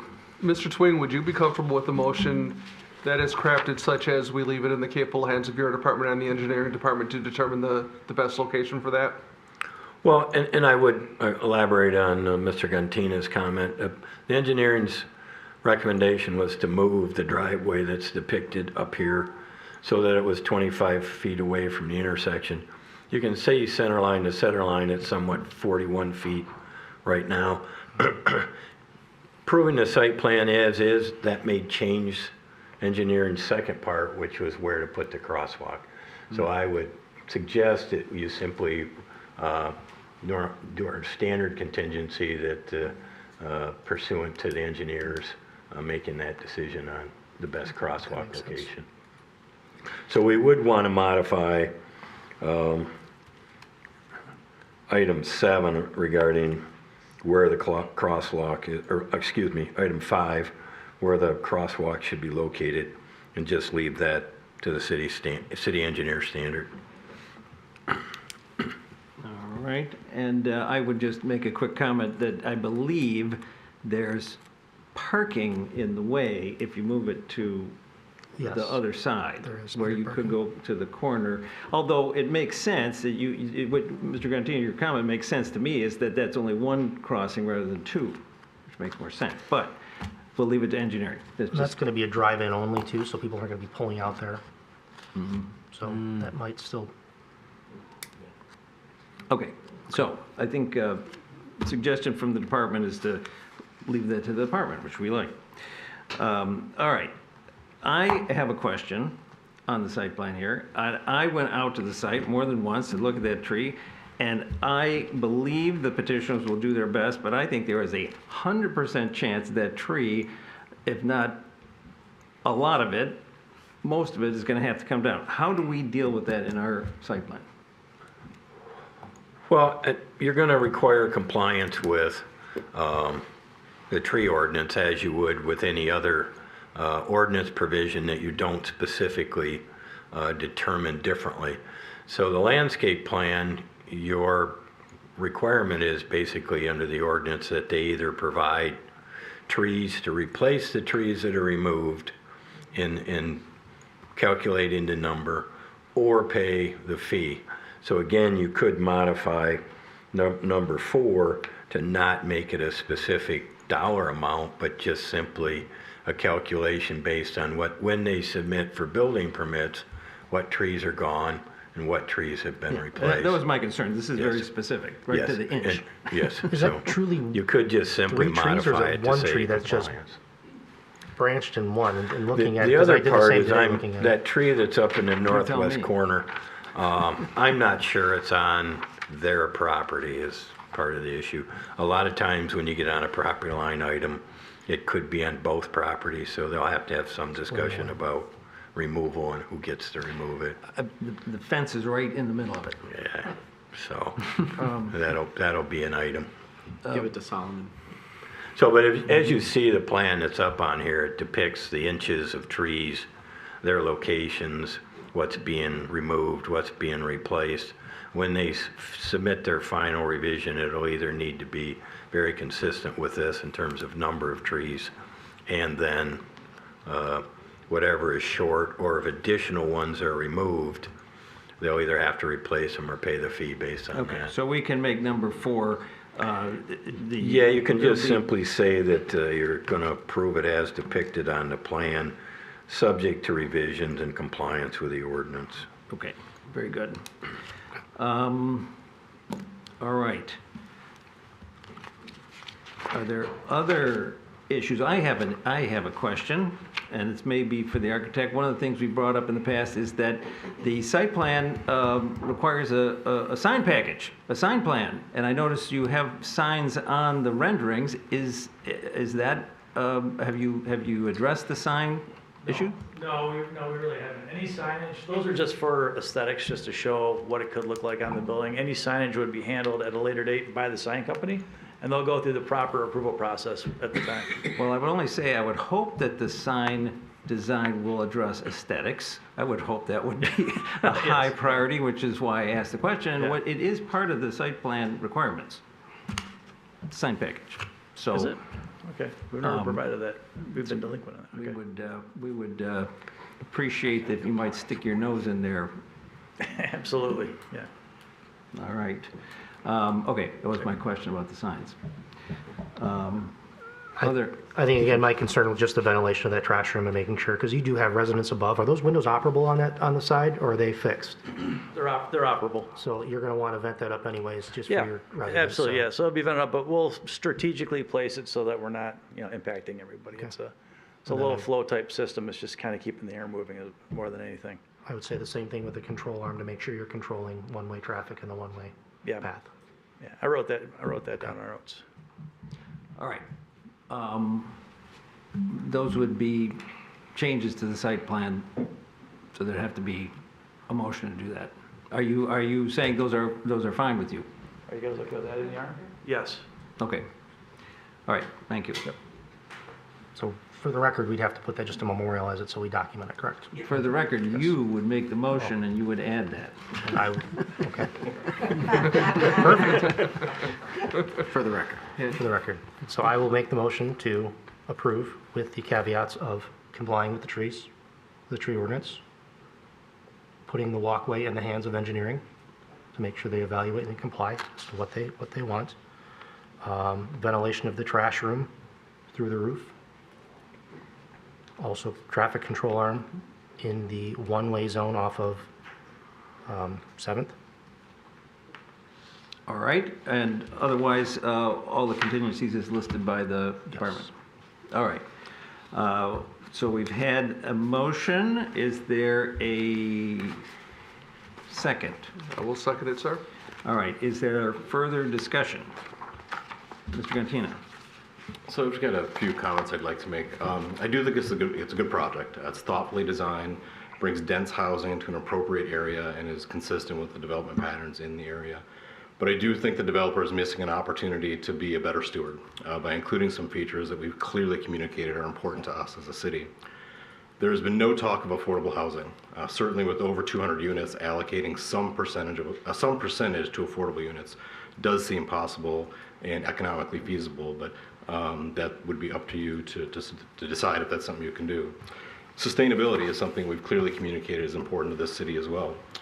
Some token EV chargers do not make a sustainable building in and of themselves. There's a significant amount of rooftop that could contain green roofs or solar panels. There's a significant amount, if not all, of your common area kilowatts could potentially be offset with the amount of rooftop area that I'm seeing there. Any additional green roof could become an amenity for the residents as well as help offset some of your stormwater requirements. So I didn't hear or see any mention of that. In addition, I'd like to encourage you to explore deconstruction, since you are going to be demolishing several buildings on these sites. While we have no specific ordinance to do it, I would encourage you to not only demolish the structures, but salvage to the extent possible any materials that are of any value and donate those items.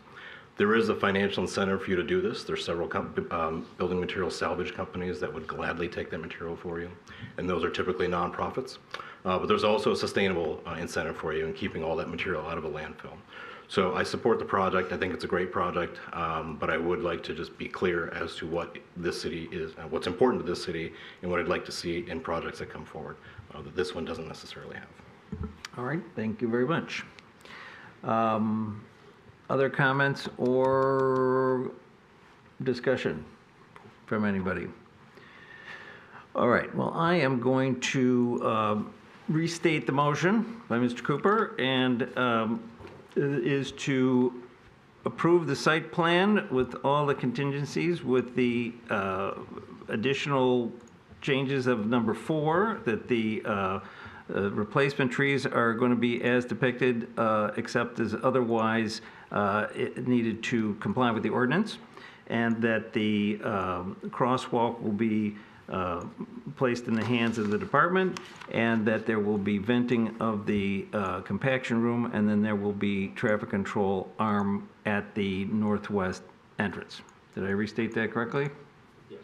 Okay, and there was a second by Mr. Esprit. So if there's no further discussion, I'm going to call for the vote. I think we can do a voice vote again. All those in favor of the motion say aye. Aye. Are there any opposed?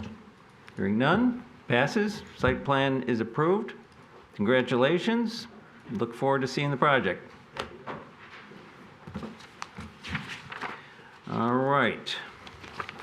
Next order of business is another special land use and a site plan. This is at 917 North Main, SB 25, oh, that's the, I think those are the, I'm sorry, SB 250102. That's what we're talking about. Sorry about that. Mr. Twing, we'll let the folks clear out, and then you can introduce this.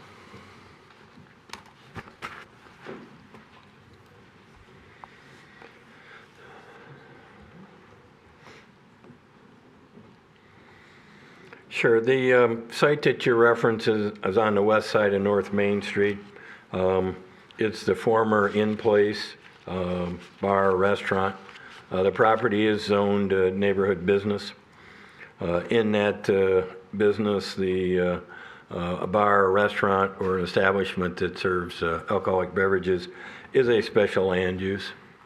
In this case, the petitioner is proposing to demolish the attached dwelling unit that is at the rear of the existing building, and then construct a new one-story addition that's approximately 30 feet by 20 feet for a new potential bar or lounge tenant. There would also be a basement area under that area, and the interior of the existing building would be renovated to include also some barrier-free restrooms. Based on the size of the existing building and the addition, again, the house is being removed. They would be required to have 24 parking spaces based on the city ordinance. The site plan does identify 31, so they are in compliance. Those parking spaces are provided to the west of the building, as well as the surface lot to the north. In terms of other provisions, screening in the form of a 30-inch masonry wall or green belt is normally required between the parking lot and the right-of-way, in this case, North Main. The petitioner is proposing no new screening, but to maintain the concrete islands that are there. That determination, again, is a decision of the Planning Commission as to what you want to see in that, to provide that screening. It would not necessitate a ZBA action. There is an existing HVC unit on the roof of the building towards the front that does need to be screened. That is not. In terms of the existing site, there is a driveway to the south of the building that is some 12 feet 8 inches. The minimum normally required under the ordinance for two-way movement is 20 feet. In this case, it's a non-conforming driveway, and the removal of the dwelling unit and the building of the addition, which is smaller, would not increase that non-conformity. So again, there's no need for a variance to address that 12 feet 8 inches. In terms of exterior lighting in the lot, there are two Cobra heads on the south side of the parking lot between the building and the parking lot to the north that are taller than the maximum allowed under the ordinance. As part of your site plan, you have to determine whether you want to allow those to remain or have them removed and comply with a maximum of 15 feet height. That's a summary of the special land use report. The site plan memo mirrors it. So if there's a decision on the special land use, we can go through the site plan memo. With that, I will stop. All right, are there questions for Mr. Twing? Confirming with the parking lot again to the north, that is a separate parcel. That's not a part of the Crispelli's. It's owned by. It's owned by, but it's not a part of the Crispelli's parking or factored into their parking lot. Yeah, it's tied to it. I guess I'll just follow up with that. So they don't have to combine these? They can use the other parcel for their parking? No, because under the ordinance, you can have parking within 300 feet of your business without crossing a major road. Where we suggest or recommending combining of parcels would be if it was a shared driveway or a shared something that didn't comply when the two parcels are separate, or if you were attempting to build over the property line, you'd have to combine them. All right, and you know, there's another question I have. It's kind of funny that I didn't realize this. The driveway, I always thought it was part of the alley there, but it's not, apparently. No. Okay, because there's an alley that goes north and south that, yeah. Yeah, there's a couple garages there, but those would be accessed by the Actually alley. ends, yeah. Okay, didn't never realize that. All right, okay, I guess that answers that question. All right. Any other questions from Mr. Twing or council, or Mr. Murphy, who didn't introduce himself, by the way? He's here, just for the record. All right, hearing none, I'm going to ask if the petitioners are here. Would they come up and give us your presentation? Tell us why you're entitled to relief you seek. Thank you. Good evening, Commissioners, Mr. Mayor. My name is James McNeilis. I'm here representing Stuckey Vitale Architects, 27172 Woodward in Royal Oak. And our client is the petitioner. So we appreciate your consideration for this. We're requesting a special land use for a bar tavern, bar lounge at the 917 North Main. The site was previously a bar, and being located next to the bread bakery for Crispelli's, we feel that this is a complementary use. For parking specifically, I know the proposed hours of operation are between maybe 4 p.m. and 10 p.m. So that's right when the bakery is winding down. So although the bakery does use this parking during the day on that lot, it would be open for this user in the evenings.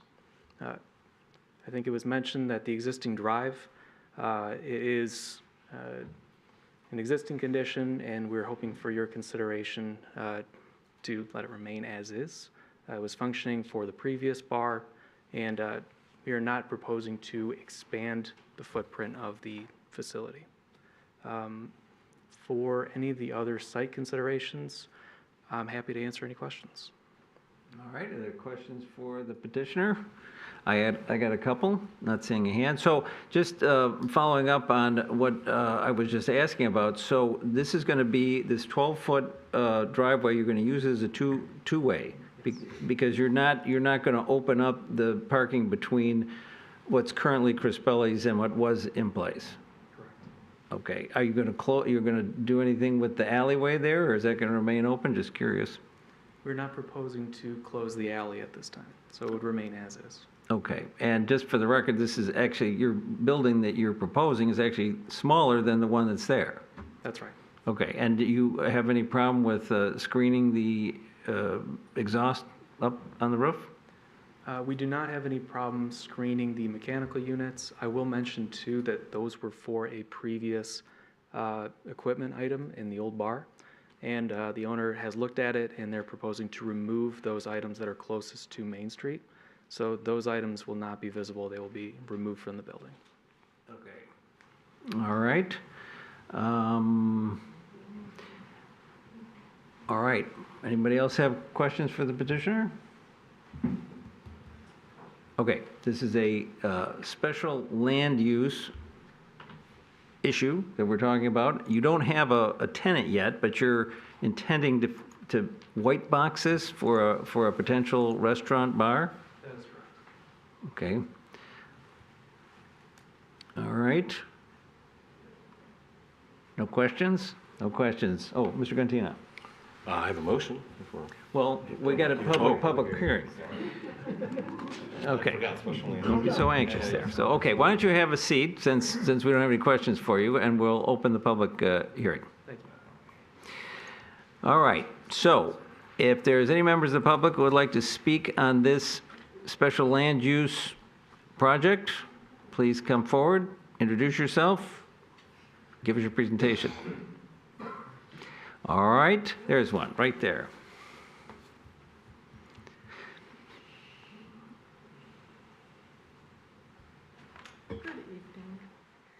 Good evening, Cheryl Green, 922 North Center. So my husband and I, our family, we live directly behind 917 and Crispelli's. So first, I just want to say that we're excited that Crispelli's is going to do something with that property, and we look forward to visiting it like we do their bakery today.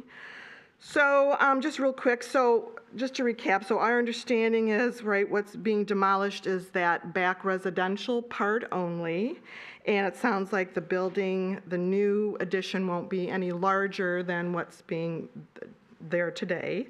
It's only going to be one story, is that correct? Is that my assumption? Yeah, okay, good. And you answered our question, what's going to go in there, restaurant lounge, so obviously they will have a bar with liquor license, yeah? And what do you anticipate the capacity to be for that building? I don't have that off the top of my head. I will ask the petitioner when he comes back up. Okay. Okay, great. And I didn't see any mention of current or future plans for an outdoor cafe. I just want to ask that question because back in 2006, when Mr. Ellison was our mayor, there was another plan when in place they wanted to put an outdoor cafe. There was a lot of things that had to go into that. So I wanted to ask that question. Was there any future plans for something like that? Because, that's a concern. Well, generally this is public comment, but I think the questions are fine to answer. If they do an outside cafe, they'll have to come back for a special land use to have an outside cafe. Okay. They will also, once they find a tenant that has a liquor license, they'll have to go through the city's liquor license ordinance for approval of a plan of operation at the city commission. That will get into more details of who they are, what they're doing, and how they're doing it. That's not really a relevant issue here because if it's a bar and restaurant of this size, it can be any bar and restaurant of this size. The liquor license plan of operation will determine who it is and how they operate. Okay, That's fair. not an issue for her. Okay. So lighting, we'd like a little bit more explanation of the lighting that will be anticipated for the side and the back. Again, we asked this question because it's been an issue in the past.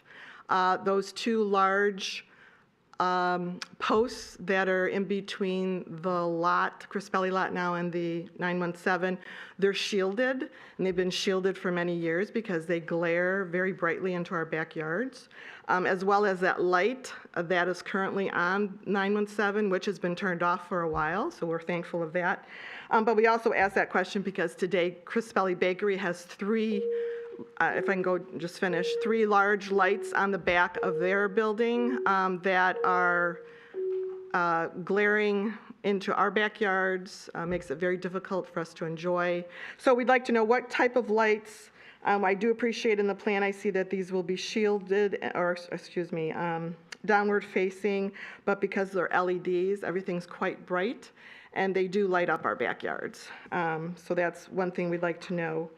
The other thing is, will those types of lighting be on any timers at night? Yep. Can you wrap up? Yeah, I can, sure. And then would also like to know a little bit more about the dumpster situation. If that will be, I see that's noted that it will be enclosed, but again, Crispelli's, we have the issue right now of different rodents in the area, taking food out of those dumpsters, leaving it over our properties.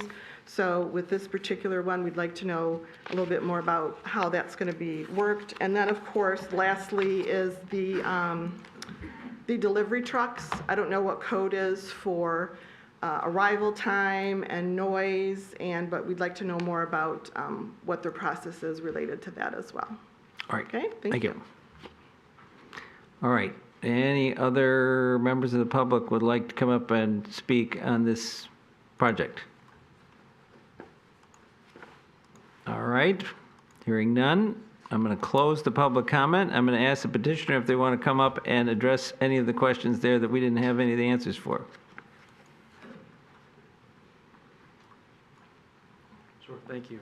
And I appreciate the concern from the neighbors. I will say that our client is fully prepared to comply with, just start with lighting, comply with the zoning ordinance and eliminate any glare, maintain all of the light within the property, and provide shielded fixtures to mitigate any of those concerns.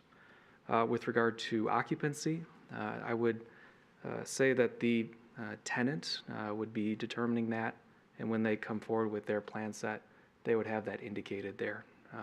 I can't speak to that at this time. I believe the other concern for waste management and pest control, I will say being a bar and lounge of this size, I don't know that they anticipate a huge throughput of food. I think it would be mostly focused on the lounge and cocktail side. If that is any, helps alleviate any concern with regard to maybe a lot of waste in that rear contained dumpster area. For deliveries, I think it would be smaller delivery trucks, and again, complying with zoning ordinance whenever those deliveries happen.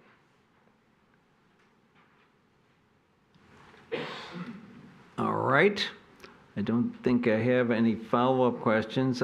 You're not here representing the Crispellis.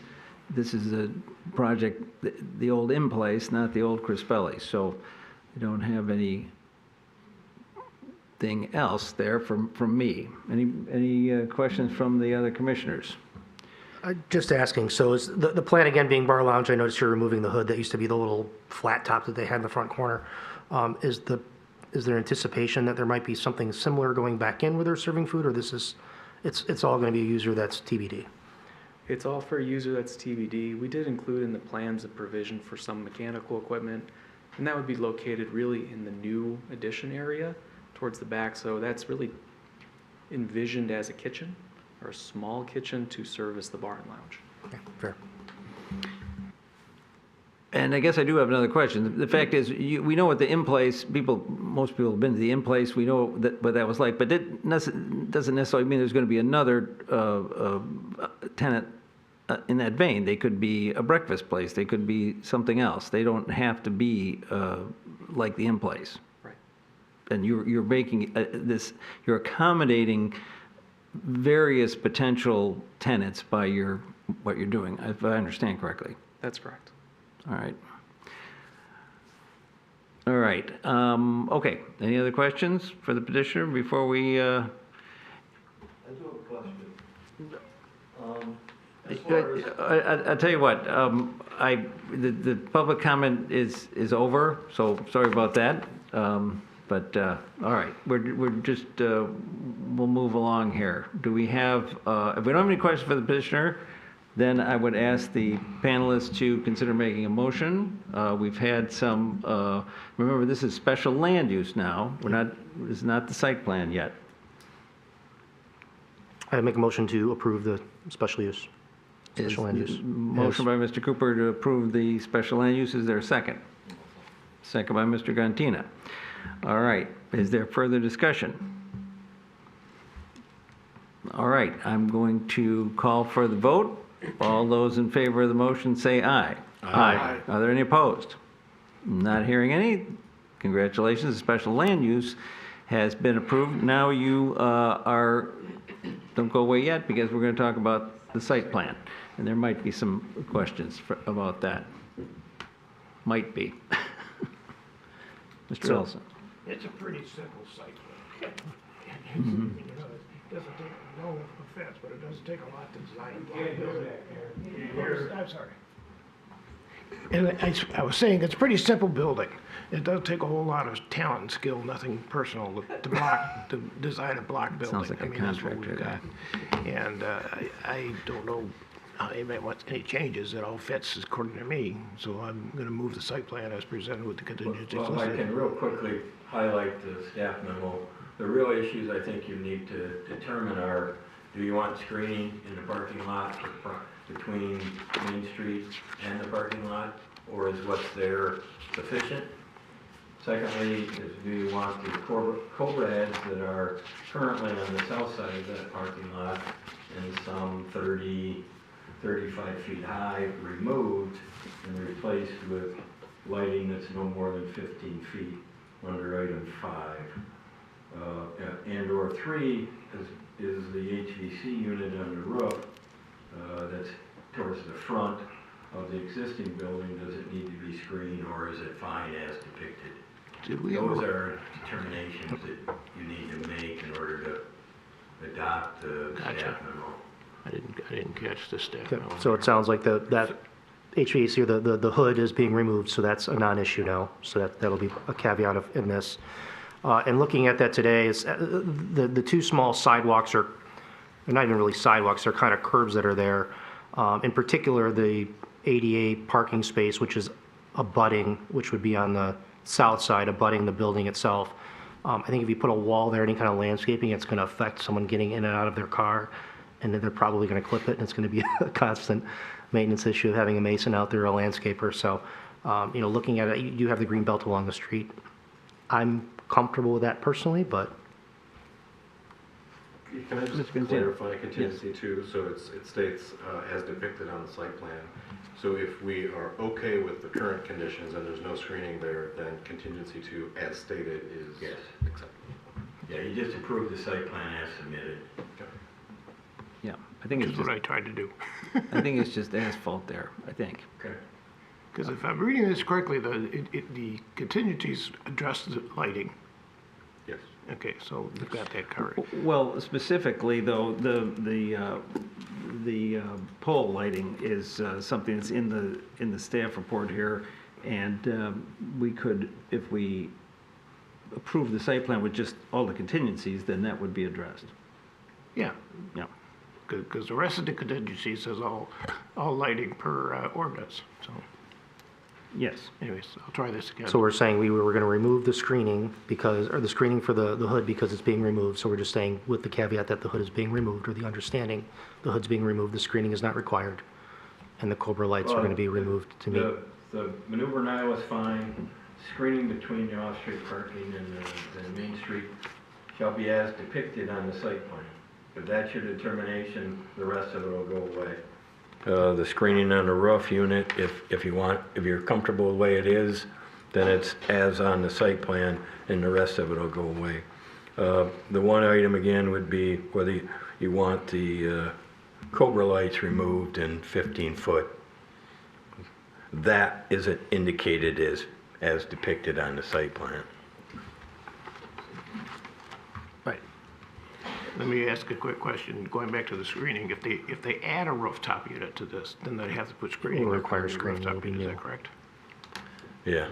But that would be under the new approval That when would the be the tenant new comes in approval. front. We're not saying you don't need screening anymore for anything. They still gotta come back and do that, okay. Okay, we ready? Well, I guess additionally for contingency 3, if it just stays in there, but they remove that HVAC unit, essentially, the item sort of goes away in terms of their need to comply with it because it's no longer in there. Yes. They have to modify it. If they remove it, it kind of goes away. If it stays, they have to screen it, so I think it needs to stay in. So then the only modification would be the 30-inch masonry wall or green belt for the parking. That would be taken away. Everything Whatever else would be motion. applied. Okay, so I think that the staff report or the contingencies here say it's going to be as depicted on the plans unless we say otherwise. So we would just leave it as it is unless we want to require greenery or something else. And I would also say this, just I'm going to pipe up about the lighting again. I do agree with the person who came up here. The 3 lights on the back of Crispelli's are glaring. They are not, I'm sure 2 of them at least are not in conformance with the code. So certainly I think I would be very much in favor of bringing those lights down into conformance 15 feet and emphasizing that, yes, take some time and make sure you're compliant. You have residences on a couple sides there compliant with the lighting code.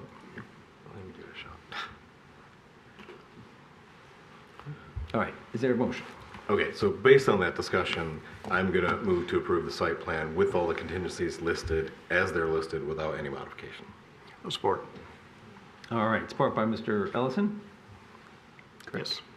Okay, is there any discussion? You did not, Mr. Cantina, you did not include sort of a contingency if they don't take the HVAC off. You didn't include that. Correct, because if they, in the way I interpreted the discussion, if they remove the unit, they're absolved of that contingency number 3.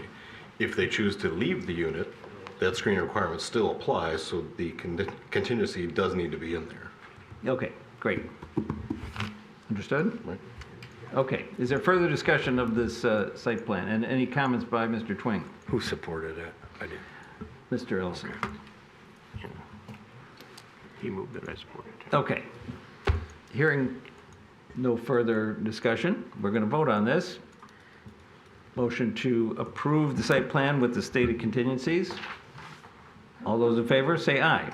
Aye. Any opposed? Hearing none, you are good to go. Great, thank you. Congratulations. Keep the bread humming over there. You got it. Thanks. All right. Next, we're going to skip ahead to the sign variance. It's SB 250101 at 26676 Woodward. Mr. Twing. Basically, the petitioner in this case is proposing to replace a sign that is currently there with a new sign. The building department has reviewed it and determined that the only issue with the sign is its potential placement and it potentially blocking,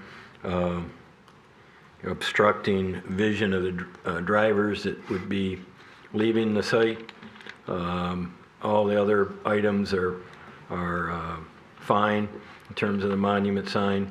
So that was their only determination. It is located roughly, as indicated in the packet, 24 inches from the edge of the sidewalk. However, the sidewalk isn't necessarily the property line. It generally is about a foot. Sidewalk's about a foot inside the property line. So that's really the only issue here, is whether the placement of the sign blocks the and obstructs the view of drivers leaving.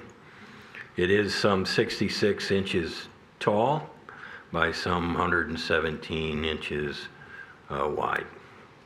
So if I understand correctly what you just said, the issue here is not the size of the sign, it's not illuminated, it's that it's just 24 inches from the sidewalk, and I did go over there and drive it, and when you do drive out, it completely blocks your view of the sidewalk. Right. And that's the reason the department denied it. That's the reason given in the denial. So I got another question, if you know. There's a large piece of lawn between the sidewalk and the first lane of Woodward, but I'm assuming some of that is MDOT right-of-way. I'm going to assume all of it is. Yeah. All of it, including where the fire hydrant is. Including the sidewalk. The sidewalk is generally out in the right-of-way. Okay. So, and the way the department is looking at this, you have to assume that could be the road someday. It could be. And they would need permission from MDOT to try and place a sign out there, which I would not bet money on. Did you have a comment? Yeah, I, like you, drove through here and experienced the same obstruction of view. So there's a challenge here when we talk about signage. The purpose of signs is what? Wayfinding, it's not marketing. So, and the way this building is set back from the street, they do have a wayfinding issue. If you've got clients coming here, it's going to be tricky to find this place. So one of my questions, Mr. Twing, is does the sign area that they're in permit a pole sign? Certainly, most of Woodward does, yes. So I would say a pole sign here doesn't have to be really high. I mean, just high enough so that the bottom of the pole sign doesn't obscure your view of the sidewalk.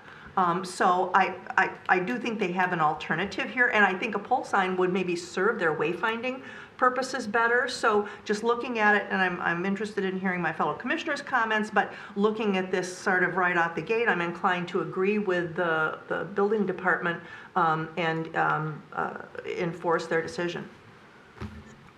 All right, I got hands up all over the place over here. We'll go with Mr. Ellison first. Okay. Looking at this particular property and the sites located currently, this particular business has a huge driveway approach off of Woodward. Enough they could probably hold the size of a car. Can't hear you. Okay. New technology, old guy, so sorry. The building right now has a huge driveway approach. So someone could be exiting that business, get up where the sign, I can see where it would sign, block it if you're at the sidewalk, but you can look past that and move across the sidewalk into the approach to enter Woodward. Then your vision's not obstructed at all. But it's the sidewalk. The concern of the sidewalk is the... But we're still 2 foot back from the sidewalk. I mean, Okay. I don't know I mean, it's, you're gonna have blockers, there's a tree there that blocks the division of the sidewalk as well, so what are you gonna do, cut the tree down? Mr. Cantina, he's next. So I was out there at the site today as well, and the drawings that were submitted are a little bit confusing to me because they're showing a pole foundation below grade. But one of the things that dawned on me when I was out there was the option of simply moving that sign to the north side of that drive. From a wayfinding perspective, obviously there's some shrubbery there, so it may obstruct it from any southbound traffic, but you're essentially not changing anyone going northbound's ability to see that sign, but you're solving the sidewalk blockage issue in the sense that it's not obstructing anything more than the current shrubbery is, and now it's on your right side. All the traffic's coming up from the left. Doesn't prohibit seeing vehicular traffic. That's an option that I thought seems like a reasonable one. Their sign is substantially larger than the existing sign. It's taller, but just simply moving it to the north side of that drive seems like a reasonable solution, especially if the sign is in compliance with everything else. Yeah, just to clarify too, sign area 2 would allow a freestanding sign of 16 feet and 42 square feet of area, up to 84 on 2 sides. Just so you, background. Okay, Mr. Esby. Mr. Son, I feel like we're sort of throwing spaghetti at the wall here a little bit. I think I'd like to hear from the petitioner. Maybe they can present their case, at which point we can determine what the best course of action is. But until we know what they feel their practical hardships are, we're sitting here speculating. All right, I appreciate that. Is the petitioner here? All right, come on up, introduce yourself, and tell us why you're entitled to the relief you're seeking. Well, good evening, and first off, thank you for your application for that grant. My name is Paul Dieters. I am with Metro Signs and Lighting, 11444 Colts Avenue in Warren, and with me this evening is Janie Kelly, the owner of the property. And so, thank you for your consideration for this. It's an unusual site. The building does sit very far back from the building.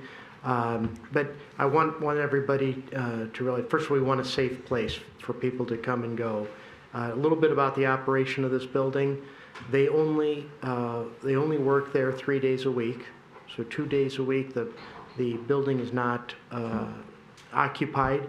There are only a handful of staff that will be working there at any time. The majority of them park behind the building. So there's really only probably 2 staff members that are going to park in the front. And they do see some clients there, but that's fairly limited. So the traffic that goes in and out of that is going to be fairly limited, but they need that for identification for the building for sure, because a wall sign would be completely ineffective for them. So we understand your concerns about about a pedestrian that might be there. We drove in and out several times, thinking that people, first of all, these are professionals that are going to be leaving there. It's not some high school kids that are going to be flying in and out of there.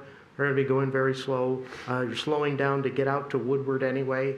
So, but be that as it may, the owner here is willing, if the board would prefer, as Mr. Gantina had said, suggested, possibly to move that to the north side of the driveway.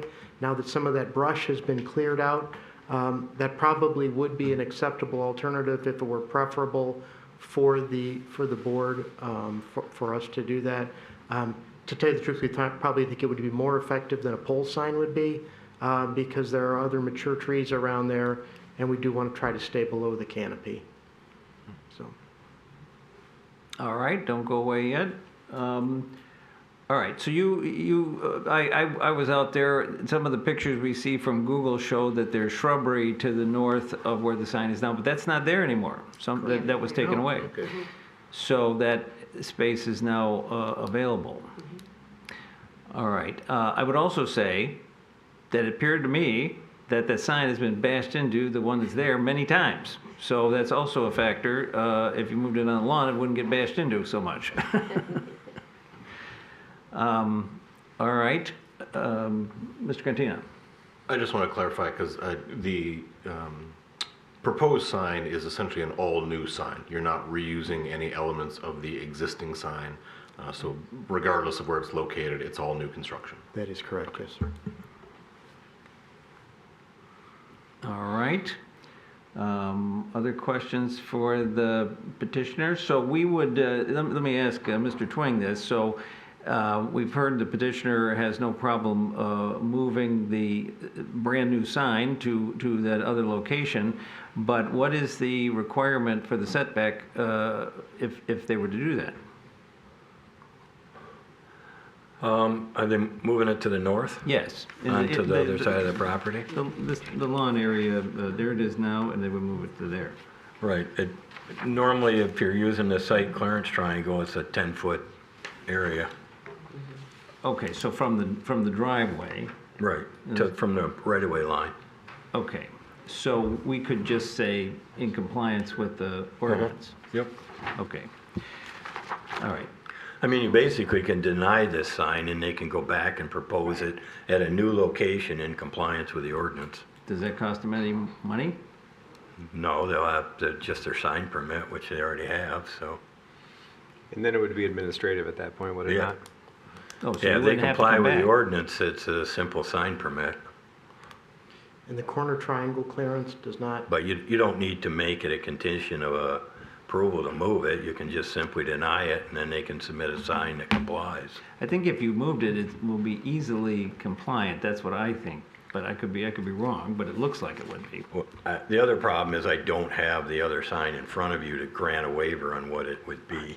Where? Understood. You have this request. All right, so I guess I would ask if the petitioner would object to that. If it's not going to cost you any more money, it's just going to cost you the time to come back. If we just deny it and then you come back. Let me suggest you ask for public comment. Have them sit down, ask for public comment. I don't think there'll be a lot, if any, and then we can get right into this. We can offer Okay, motion maybe. I'm fine with that. Yeah. Thank you. Have a seat. There may be somebody who wants to comment. Is there anybody in the audience that wants to come forward and speak to this request for a sign variance? All right, seeing none, I'm going to close public comment. And we'll come back here. I move that we grant a variance as requested with moving the sign to the north side of the driveway.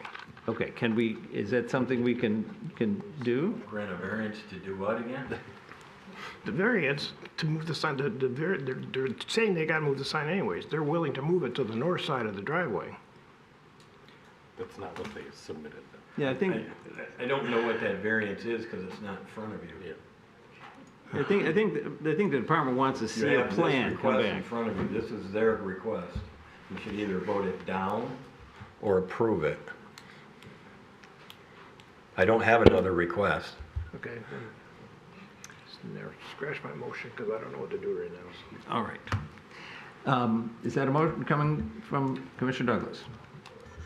Yeah, it is. I will move to, what am I doing here? Deny the sign variance. Okay, is there a motion to deny the sign variance as requested? Is there a second? Second. Okay, somebody down there, Mr. Cooper said second. All right, is there discussion on this? I think we came to it sounds negative, but it's actually positive, that's what I think. So, Yes, come on up. Yeah, I want to make sure that they understand what's. Yeah, just for a point of clarity, I understand this. I'd just like to make sure is if we were to move it to the north side of the drive, that same setback that we're requesting now will be okay, that there won't be a corner triangle or any sort of other stipulation that we'd have to move it back farther from the street? I think you're going to have to find the place for it, and the ordinance is 77029, I think, and there's a triangle, and I think if you move it to the north, away from the driveway, I don't think you're going to have much problem complying. But you have to do the math. Even there's not something for a side yard setback then? There's no side Well, if yard? it complies, you don't need a variance. Okay. We just want to make sure that there's an area there I mean, where that it could be in compliance. There's all kinds of options to potentially bring it into compliance, but It appears like you have plenty of room. they don't need to make a motion to have a sign that complies. That'll just be dealt with. Question though, if this is to be approved as a variance and the sign is in place, property changes hands or new company comes in, that sign is there, is that grandfathered in? No. Okay, so that would have to The sign ordinance doesn't allow grandfathering. It's not a part of the zoning ordinance. So every time a business change and you want to reface a sign, That's a new sign permit. My only concern is that looking at it, it's 66 inches tall, and if you're in a car, you're sitting low. My concern's not with pedestrians. Like, I live off of Woodward, I pull out onto Woodward every morning, and the sidewalk abuts buildings, and you got guys on bikes, and they're flying, they're not looking. So there's been a couple close calls on the corner from where I'm at, just from cyclists coming through, so I think being able to see is pretty important, and trying to find a way of whatever that might be to allow enough timing. So there might be somewhere in the middle, or if we can't comply, I think we just need to look at it collectively. Again, I think the ordinance is 770-29. There's a little picture you can look at, and I think there's a lot of lawn there to deal with, to work with. Yeah. Does that 10-foot triangle not apply to the proposed location as well? It does. That's Right, so yeah. based on staff's report, it's in compliance with that in its current location, because that 10-foot triangle is applying to what they proposed. That's not an issue as identified in the staff report. I don't believe it complies. If we have something in compliance, that's fine. No issue. Oh, it did, so, okay. Right. The way it was worded made me think that that wasn't an issue, but, okay, I understand, thank you. Yes. All right. Did we vote yet? We did not vote. Okay, very Made a good. motion, we seconded. You seconded it, okay, Douglas Cooper. Okay. Any further discussion? I'll just say, it's important that we balance, what we need for wayfinding and safety, but I think in this particular case, there's not a lot of room when it comes to balance. So I think that the placement right now is a little bit of a hazard, or actually a big hazard to folks walking up and down Woodward and the cyclists. So I think it will be a much better position to put it on the north side. And if there is, some unique characteristics of the property that require you to move it or whatever a little bit, a foot or two or something like that, you can come back here. Hopefully the new placement, when you take a look at it, will be satisfactory to the needs of the wayfinding that your business needs and your customers need, the community needs, and certainly preserves at all costs safety of our pedestrians in the city. All right. Any other comments? All right, I'm going to call for the vote. The motion is to deny the sign variance as requested. All those in favor say aye. Aye. Any opposed? Hearing none, motion passes, and we'll look forward to not seeing you because you're probably going to be able to just put this in and the department will approve it. Okay. Next is the order of business is the master plan issue. I have to find that. Hold on. Okay, this is the review of second draft of master plan. And if Mr. Twing, you can, or Mr. Murphy, can walk us through the procedures here. Good evening. The city recently received the second draft of the master plan, and that is available at planroyalrock.com for anyone to view. We have joining us virtually tonight Matt Lambert from DPZ Co-Design, and pops up on the screen. we will have Matt give a brief overview of the modifications to the document. I know you had noticed to the public, as president of the meeting tonight, that there would be comments. I think after Matt does his brief overview, you engage in conversation with him. Everyone's had a chance to review the modifications and discuss them. At that point, I think it would be wise to have, after your conversation with Matt, to open the public hearing, or rather, sorry, public comment. And then once public comment is closed, if you have any other deliberations, we can also talk about next steps or procedural steps from here. All right, thank you. Okay, where do you go? We'll make a call and see if we can't get him in. All right, well, as long as we got a minute, so I just want to, I think for the record, oh, here he comes. And there he is. Good evening. Can you hear us, Matt? Yes, can you hear me? Yes. Not well. Go ahead and try and say something once more. All right, I'll try again, and I can always switch microphones if needed. That's better. We can hear you. Louder. Great. Were you able to hear our little introduction? Yes, I was. Okay, so we'll let you roll into your brief overview of the modifications that were made to the document. All right, I will give you an extremely brief overview.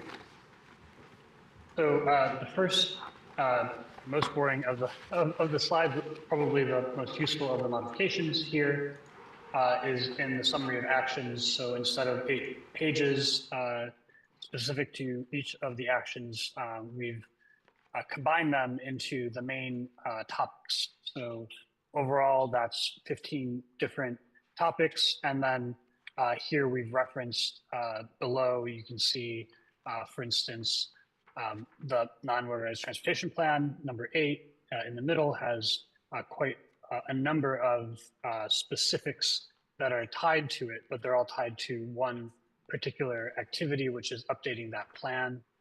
We've identified which of the goals that action ties to, the SCAP, Sustainable Climate Action Plan correlation, and we've also added a correlation for aging in place plan. So that's consistent across each of these.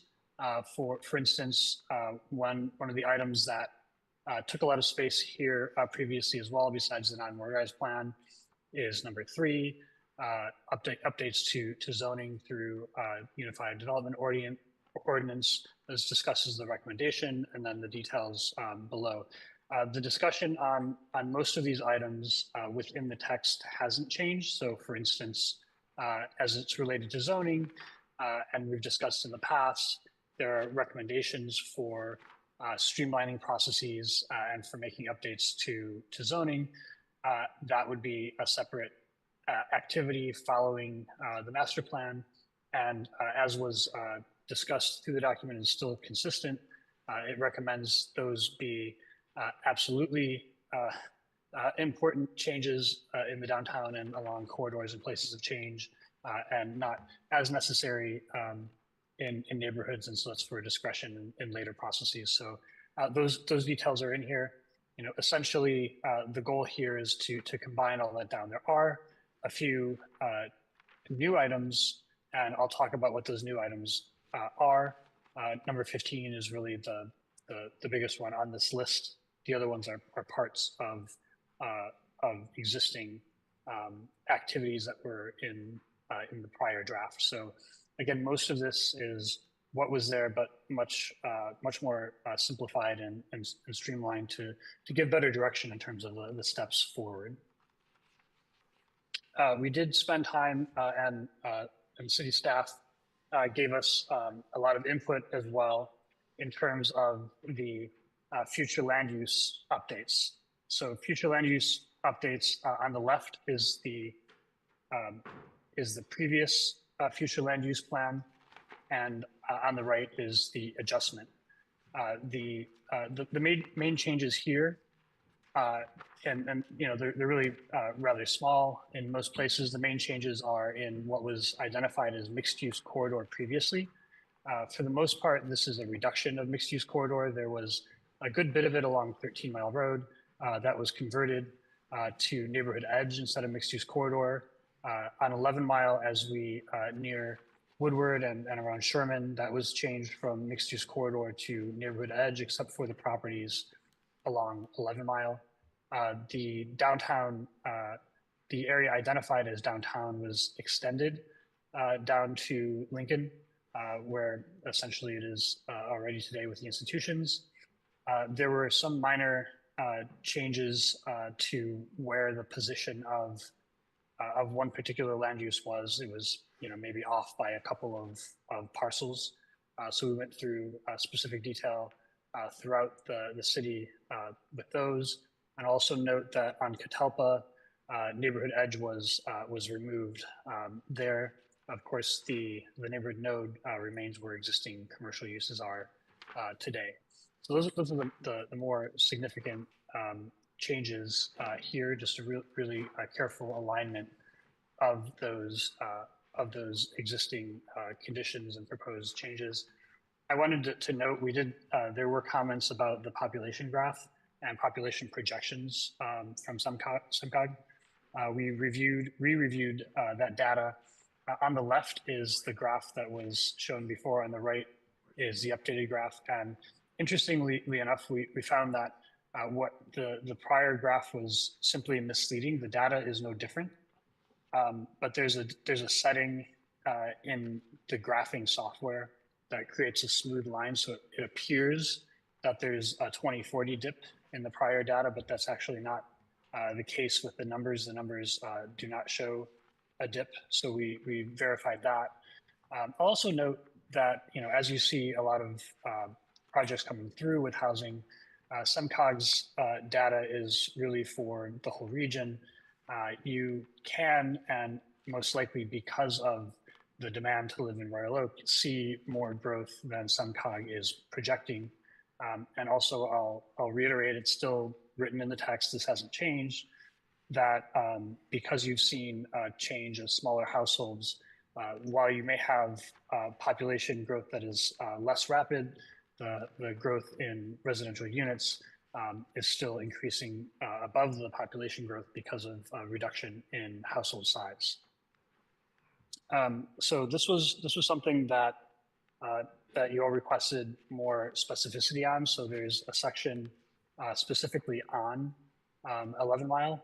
So we got the current proposed, well, it was a proposed RFP from engineering and planning.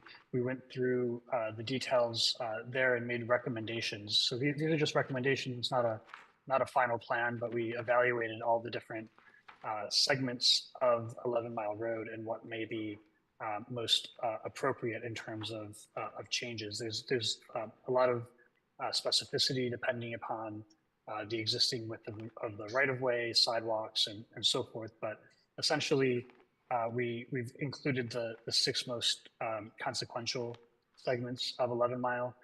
At Woodward, the critical element here is the connection across Woodward to future plans. So while we could have something more progressive like a two-way cycle track, it actually would not be recommended because it does not continue across Woodward, so that wouldn't be as safe. So we do make some recommendations about how to handle right turn traffic onto Woodward that's safer for cyclists. At 11 Mile and Maxwell, this is a connection to the larger bicycle network, and we make recommendations for a bicycle box, turning improvements, crossing safety at this location. 11 Mile at Sherman Lafayette.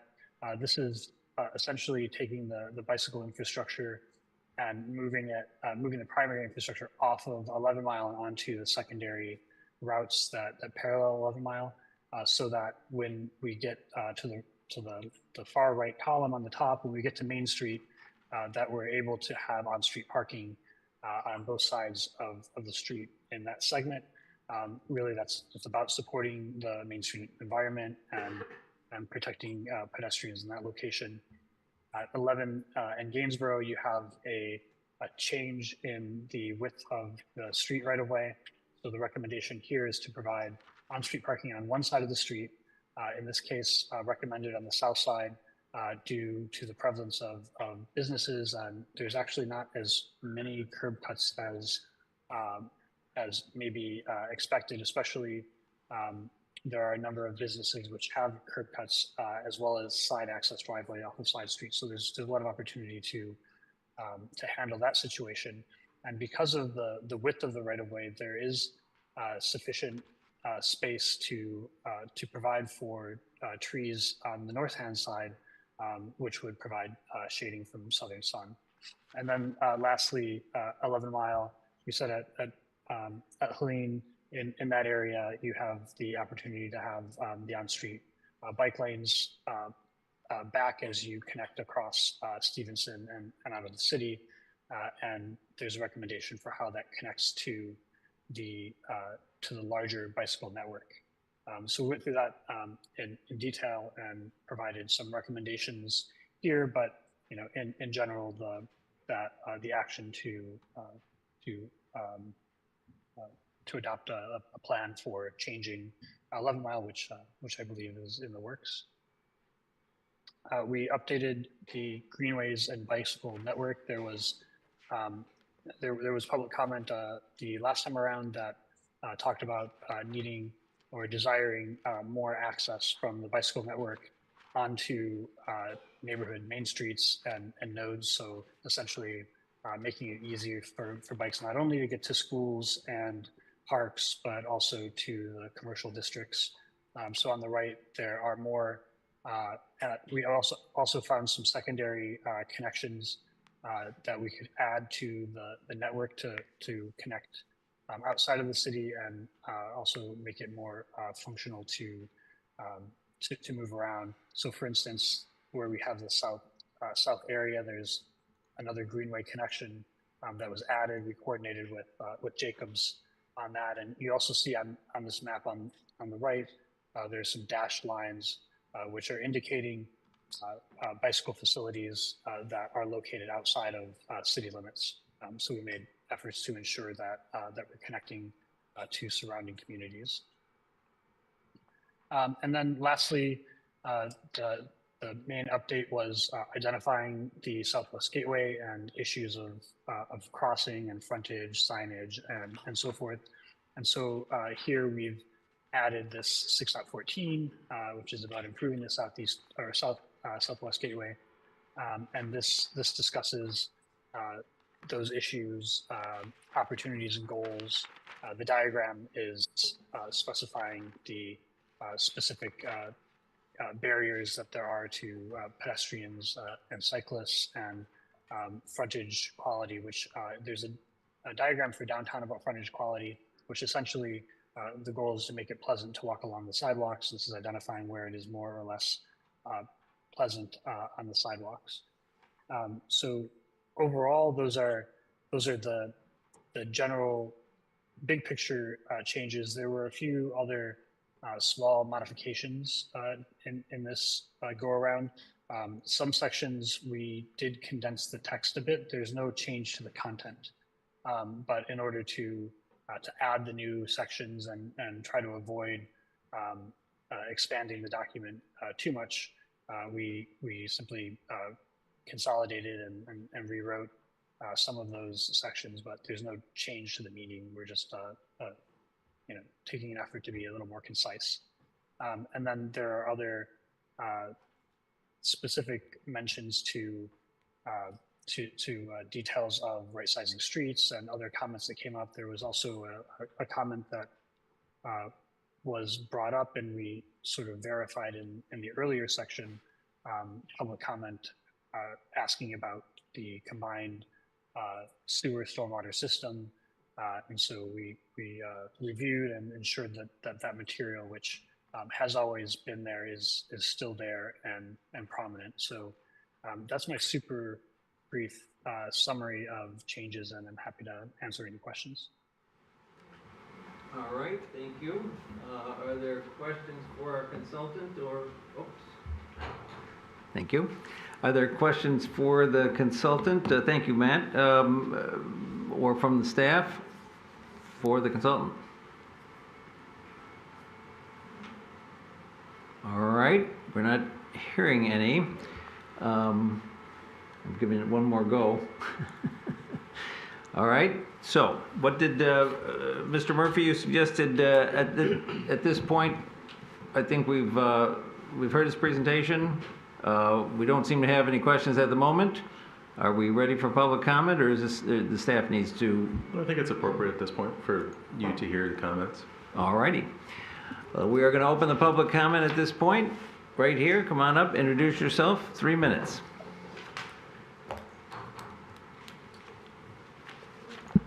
Good evening. My name is Trish Oliver. I've lived in Royal Oak almost 40 years. While you on the Planning Commission may be eager to approve the master plan draft tonight and move it on to the City Commission, we instead urge you to add real town hall meetings to the public input process. Although the September 16th and 17th Planning Commission meetings were titled town halls, they weren't true ones with a give and take, but rather controlled exchanges where participants had to submit their questions on cards. The question and answer format was a marketing technique to sell predetermined outcomes and didn't represent a format for a real town hall meeting.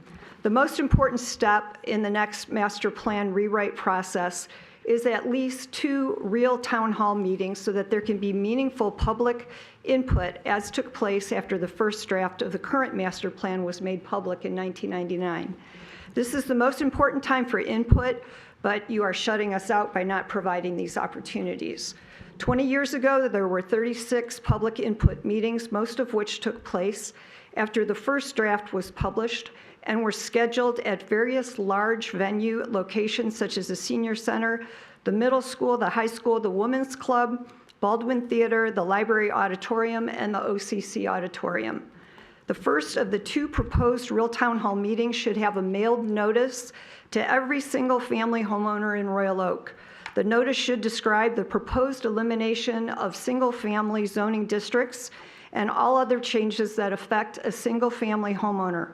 For the second real town hall meeting, notice should be sent to every property owner within 500 feet of any of the roads that are proposed to be narrowed, including Woodward Avenue and/or roads subject to high-density multifamily development next to single-family neighborhoods. The farmers market would be a good location for these meetings. Hundreds of us came to the September meetings for information, and responses that were given to us were not presented in a clear, concise format, especially when claiming it is necessary to eliminate single-family zoning to allow for the small number of older pre-existing apartments in single-family areas near the downtown. Too much sell was included for the commissioners and the consultant's current position without listening to what our concerns were.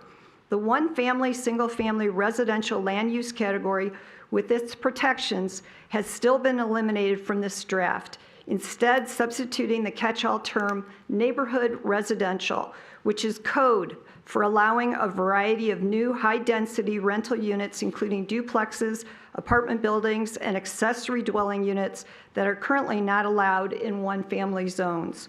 We at Protect Royal Oak are a grassroots, nonprofit, nonpartisan citizen group dedicated to protecting Royal Oak neighborhoods. In addition, this draft is dated December 6th. We did not get it till January 6th. In the future, please give us more timely presentation of these materials. I would also ask that in the future, these kinds of important agenda items be at the beginning of the agenda rather than having this large group of people wait until now. Thank you. You can wrap up. Thank you. All right. Is there anyone else who would like to come up? That hand right there was next. Please introduce yourself, 3 minutes. Good evening. My name is Ellen Gendler. I'm a homeowner and new mother of the next generation of Royal Oak resident, who I have to get back to. I'm here to speak in favor of the second draft of the master plan. First, I appreciate that it prioritizes mobility zones. As you know, improving walkability and bikeability improves drivability for those who cannot walk. It takes cars off the street, reduces congestion, and improves traffic, and frees up parking spaces. Additionally, the recommendation to reduce or eliminate required minimum parking is something I'm thrilled to see in the master plan draft. Removing required minimum parking is an important step to improve the character of the city, increase neighborhood cohesion, and reduce our ecological impact on this earth. As for the more controversial housing portions of the draft master plan, I would like to make a few points. First, as the master plan notes, the population of Royal Oak is bifurcated into young and aging. The future of the city is smaller households, which means we need more housing. The master plan thoughtfully identifies the areas where we as a city can grow and welcome the people with excellent taste who want to come live here.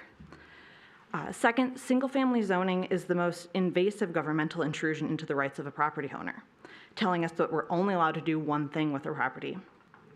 The master plan suggests very reasonable areas where this governmental intrusion can be pulled back while still respecting the general character of the community. I'll end with two anecdotes why the master plan's housing sections are well drafted and should be adopted. First, when I moved out on my own as a young 20-something, I lived in an ADU. I was in a studio apartment in the back of a family's house. I was able to live on my own as a young single woman while also having a family nearby who made sure I was safe and still alive every so often. I would love for our community to add these types of units for similarly situated young folks to live here. Second, a young cousin of mine recently had to move out of Royal Oak due to a lack of quality housing units available to him. This is a loss because he's a lovely young man, and now we hang out less often. Adding and allowing multifamily housing would allow more delightful young folks like my cousin to live in our community. Finally, I also wanted to speak in favor of the master plan's treatment of roads in the city. I walk the streets of my neighborhood daily with my dog, and when I leave the very insular residential streets, I actually don't feel very safe. I've almost gotten hit with my dog and/or stroller more than once in the area of the Rochester and 13 Mile intersection, and I'm in favor of the more pedestrian-focused street design and study-indicated road diets, and I appreciate that the draft master plan proposes ways to accomplish this. My one note is that I would like for it to go further and make the intersection at 13 Mile and Alexander a proposed improved crosswalk, because I don't think it's a very good one. Otherwise, I would like to submit that the Planning Commission approve the master plan draft for the City Commission. Thank you. All right, thank you. Right back there. Oops, you know what? The gentleman who stood up actually had his hand up first, so. Good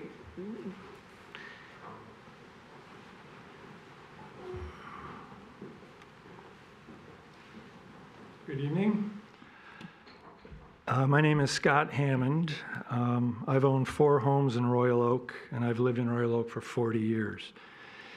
I would like to address the master plan and specifically the part in the plan that's referred to as the Sherman Triangle. Now, I live on Cambridge Street, which is at the tip of this triangle, right where Woodward is. And that street involves about 17 or 18 homes that run off of Woodward in a semicircle between where the Jack's Car Wash is and the Ford dealership is. Myself and all of our neighbors, we live about between 100 feet and 300 feet right from Woodward Avenue, and probably about 500 feet from 11 Mile. And I just heard a discussion from Mr. Lambert about the changes on 11 Mile. I believe that some here have discussed in the plan and proposed that 11 Mile be altered, which we just heard about. I wasn't clear on whether it would be narrowed or not, and Woodward being altered as well, including a slip lane. The idea behind the slip lane would possibly be to accommodate new developments. In all probability, in the future, with zoning considerations, would exist on Woodward, right in front of where the Cambridge homes are, from the car wash all the way down to the Ford dealership. This involves the 17 homes on my street, as well as Hartrick Street, which is a short street that runs down where Owl is, and Josephine Street that runs behind us. And all of us in that area, I've spoken to some of us, many of those people are very concerned that altering 11 Mile and the Woodward area, of which we are right there, would negatively impact their homes or could possibly do that. And the residents, of course, too. The traffic alone would completely alter the nature of those streets. It's a problem right now as people don't know what to do coming off of Woodward and they go on to Cambridge, which is a horseshoe, and then they just exit right out onto Woodward. So if those two main roads, 11 Mile and Woodward, are altered, could just conceivably make more problems for those residents. I know that it's incumbent upon people to be aware of what's going on and they can respond to the city website, but it's unclear to me how many comments are actually received on the city website and what's done with them.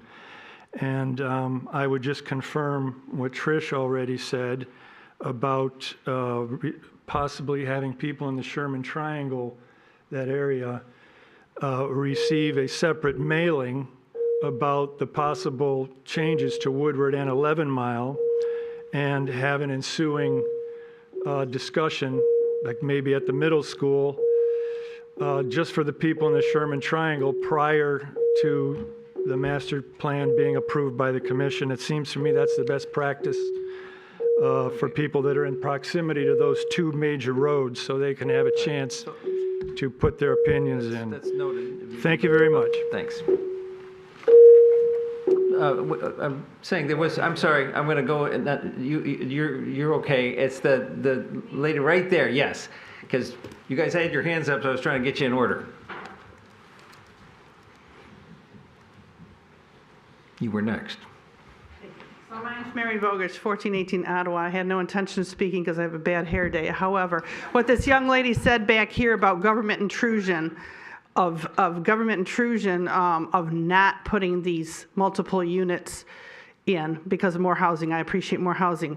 What about government intrusion where I've been working to have a house in Royal Oak with property with a large lot? I think it's government intrusion more so to put these units so that all these people that have single-family homes in a residential single-family home zoning have to be shaded out, not see the sunrise, not see the sunset, hit increased traffic. So she wants to talk about that. Of course, she's gone and she left, but government intrusion, come on now.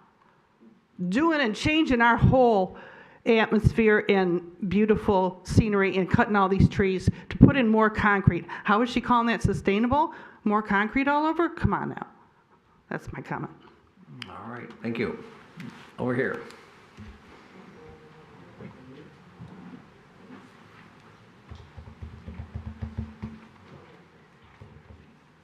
Hi, everyone. I'm Alex Morford. I'm a member of YIMBY Oakland County, and I'm a homeowner in Royal Oak.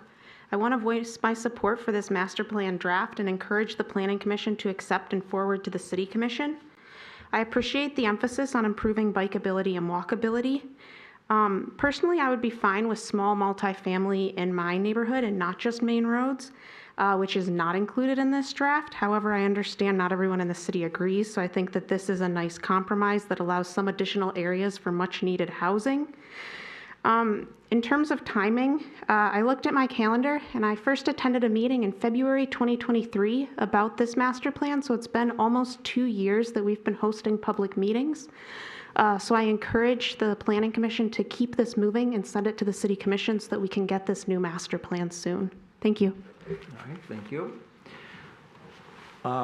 Right there, third row back there.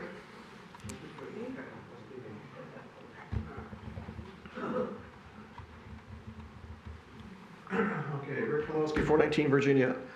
A couple of things on this. I'm very glad to see that the R1, R2, R3 crapola has been deleted from this revision, especially considering what the R1 and R2 designations have done to Ferndale, where you're basically gutted single-family zoning and can now put multifamily anywhere you want in Ferndale, which is total nonsense. What I would like to see someplace is not just, is we need to have in here single-family zoning for the single-family neighborhood. I don't know why that is like a vampire seeing a cross with this plan, but that's what needs to be in here. If you don't want to change it, then leave it alone. But don't leave the door open for this stuff. Secondly, I understand, I keep hearing that we need more apartments and town. Okay, there's 102 pages of this thing. How about a few footnotes of data that support it? Not an opinion. Let's see the data. I mean, what is your current vacancy rate of the stuff you've got? All right, a little bit of data would go a long way. I don't necessarily have a problem putting some of the multifamily and some of the areas that you're considering, but how about a little data to support the argument instead of just, well, this is what I think. SEMCOG is telling you what the population is. Yes, I understand that not everybody's got a family. Thirdly, why isn't there some kind of a survey about people who are leaving Royal Oak and why are they leaving? Because I can tell you when I was working, a lot of young people would come to Royal Oak, either rent or buy a first house, meet at the bar, get married, and bolt because they wanted a bigger lot or the bigger house. And even your own plan has that a majority of people who were asked want a house. They don't want an apartment. They don't want an ADU. They want a house. Now, I don't know how you're going to get smaller, cheaper houses because the construction costs are what they are, but your own data is saying you want more houses, and yet this plan is pushing more apartments. I don't get it. And lastly, you know, has anybody actually gone by some of the places you're planning on doing multifamily? Particularly, I see 12 Mile, you want to have the yellow thing between Rochester and Campbell. Go down there right now, there's at least 5, possibly 6, new construction, single-family houses. What are you going to tell these people? Thanks for coming. You screwed up, you trusted us. When Krieger, Kratz, or Cowan come in and want to put a 5-story monolith right next to them, you have to take into consideration what's already there when you make these changes. And none of this is done in that. There are some places you can do it easily, but there should be some kind of a compensation in there for what's already there to minimize the impact of people who bought and trusted the social contract of the zoning that's there. Thank you. All right, thank you.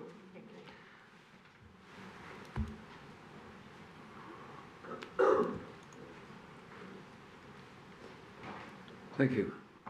Bill Harrison, 2729 Trafford, live in Woodward Side, which is between Webster and 13. I live 1 block off of Woodward. I've been a Royal Oak resident since 1941. That's 83 years. So anyway, I have comments on the process that has been going on, the content, and what I call economic mobility. The new draft dated December 6, 24 was not distributed until January 8, 25, leaving little time to review. Why? Charrettes conducted during the day limited the demographics of those who were able to attend. We need at least 2 real town meetings, as Trish mentioned.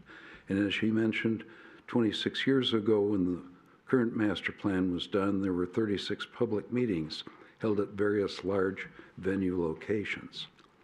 One charrette was abruptly ended when Jim Razor verbally attacked Chuck Sanchina. It was clearly intended to terminate the Q&A portion, but for what purpose? Matt from DPZ has never responded to me as to why I cannot have my neighborhood character that I described as having a country atmosphere. He told me you can't have that. I was so damn dumbfounded at the time I didn't ask why, but I've mentioned this several times here. There was no opportunity for our Woodward Side subdivision to discuss the proposed changes to Woodward Avenue adjacent to our subdivision. The surveys were slanted toward predetermined outcomes. They could be taken, excuse me, having a Biden moment here. They could be taken multiple times, which slanted the overview and the outcome. DPZ team members added markups and comments on the boards posted in the charrettes that were intended for public input. Now, as far as content is concerned, ADUs, which will devastate the value of single-family neighborhoods. It's like putting we have rules that we can't have trailers in our driveways for an extended period of time. Form-based code versus traditional zoning that focuses on the form of the building rather than the use. ridiculous. Elimination of single-family zoning and replacing it with the nebulous term neighborhood residential. Not defining, give me a minute, please. Not defining the golf course as a park instead of other open space, which may lead to development. Elimination of surface parking downtown. Remember, form follows function. I was in the architect and engineering business for 57 years. Many people will not park in structures. DPZ Jacobs needs to run a traffic simulation model for the purpose of Woodward Avenue changes. Last comment, economic mobility. It is important to maintain economic mobility so housing prices keep pace with the surrounding area so that residents are not trapped in Royal Oak. And we've seen this happen in Detroit. Thank you. That'd be great. All right. Anyone else like to come up right here? My name's Gina Olson. I live in Royal Oak, Beverly Hills, on 4246 Sheridan Drive. I love my city. I love the way the neighborhoods are laid out. We have young people.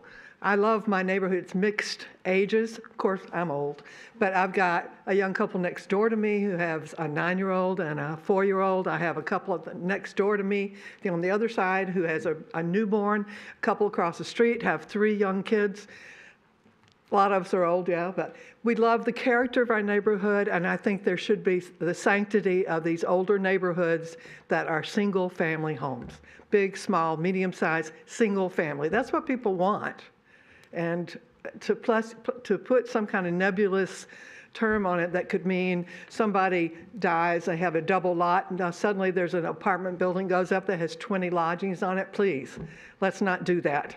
And we need more time. We need to have more public comment. And I think it's a disgrace that you took the most important, universally important issue that you could handle tonight, and you put it at the very end of your very long discussions on some more issues that are important to smaller groups of people, which are important, but this is the most universally important. You have people been sitting here all night to get a chance to say something, and I think that's a disgrace. Thank you. All right, thank you. Back in the back.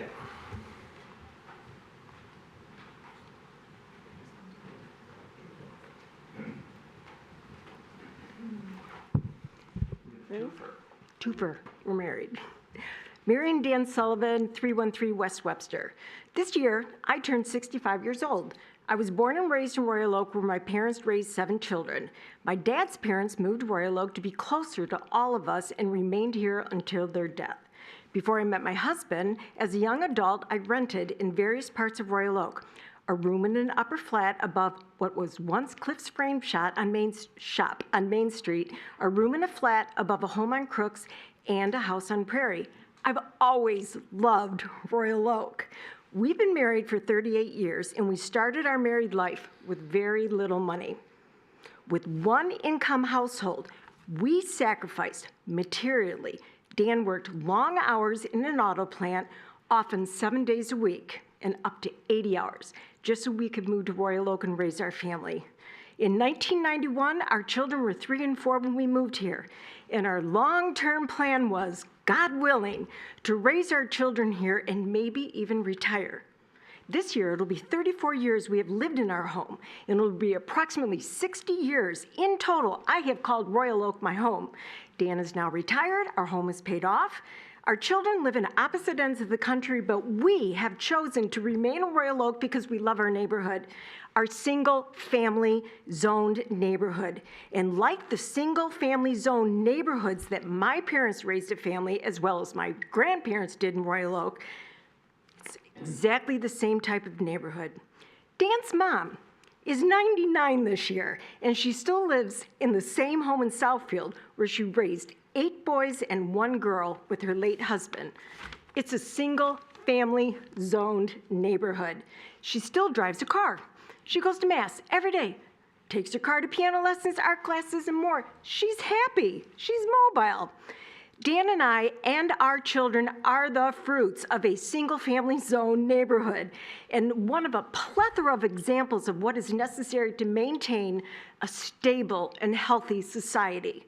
We represent thousands of Royal Oak residents who are not aware of consequences of about what is to be unleashed upon our neighborhoods if the designation of single-family home zoning is removed. We propose you delay the passing of the master plan draft before you and hold large town hall meetings for public awareness and input. People are busy. They're raising their families. 20 years ago, when Royal Oak published their master plan draft, there was a total of 36 public input meetings held in different large locations where they could accommodate an enormous amount of public input. The majority of these town halls took place after the first draft was published. Please, grant us the same opportunity to Royal Oak citizens that we benefited from 20 years ago to help us maintain a stable and healthy society here in Royal Oak, and no doubt will produce positive fruits. Thank you. All right, thank you. Anyone else? Back there.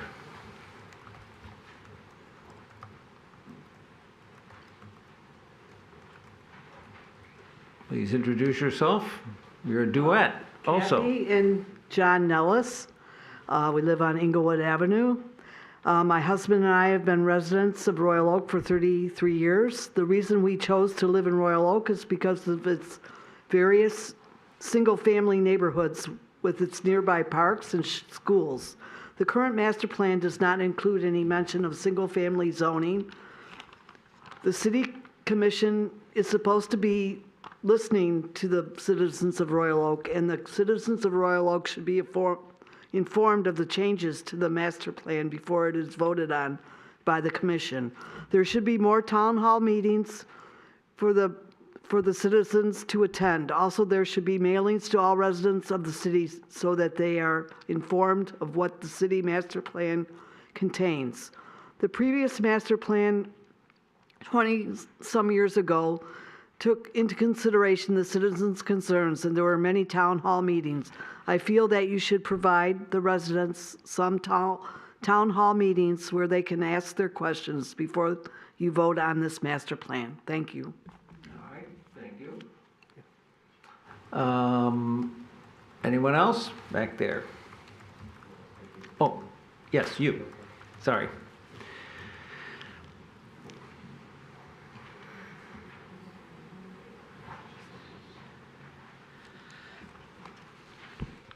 Hi, my name is Sean. I'm a Royal Oak resident, single-family homeowner, past 3 years. Just want to give my general support of the master plan draft and recommend moving it forward. This master plan, in my opinion, is a very, very modest step. It's a lot of small changes. There's a lot of this master plan that doesn't have what I would like in it. A lot of places where I think we could move forward and it doesn't, but I do recognize, it's at least a very, very small step forward. And so I appreciate that. And I'm glad at least we're taking some sort of step forward. But again, this is still, in my opinion, a very modest change. I do appreciate the focus that we need to have more ways to get around other than cars. I think that's important. I also appreciate the fact that it recognizes climate change is a thing, and that's happening. So that's something I'm really glad that it at least takes into account. Some specific things, there's been some talk about AUDs. Like again, it's a draft AUD program that's proposed. That's super small, right? That's not nearly as what I would like or what other cities do, but at least hey, I'll take the win there. I do appreciate focus on Woodward. Woodward, you've heard me talk before, is 8-lane highway. It's nearly impossible to cross in one go safely. I see people with strollers trying to walk across. You can't do it all in one go. You have to wait in the middle with traffic going past you. So I appreciate that is an option there. And then just to point out, I did pull the MDOT traffic count numbers for Woodward post and after their Woodward Road diet, and they get the same amount of traffic. So it's not like any other cars going to other side streets. It's not like traffic's being impacted. The same amount of cars are able to move through Woodward there. Just a couple other notes. I also recognize that, both this keeps, single-family homes intact. Again, it's not something that I would prefer, but I recognize, that's what most people want. Though, to just go on for that, let's support single-family homes. Let's take a look at minimum lot sizes and minimum square footages for house. As I said before, my house, when it was built, was under 1,000 square feet, which under the current single-family zoning rules, it wouldn't have been built. So let's take a look at single-family homes that used to be able to build. There's more than enough room for more single-family houses in my single-family neighborhood. So let's just build more single-family houses, just more housing in general. And then lastly, make this quick, parking minimums, yes, we need to take a look at that. They're overly restrictive. Often they require vastly more amounts of parking than is required, leading to more concrete that just sits empty most of the time. So again, support this draft. Please move it forward. Thank you. All right, thank you. Over here.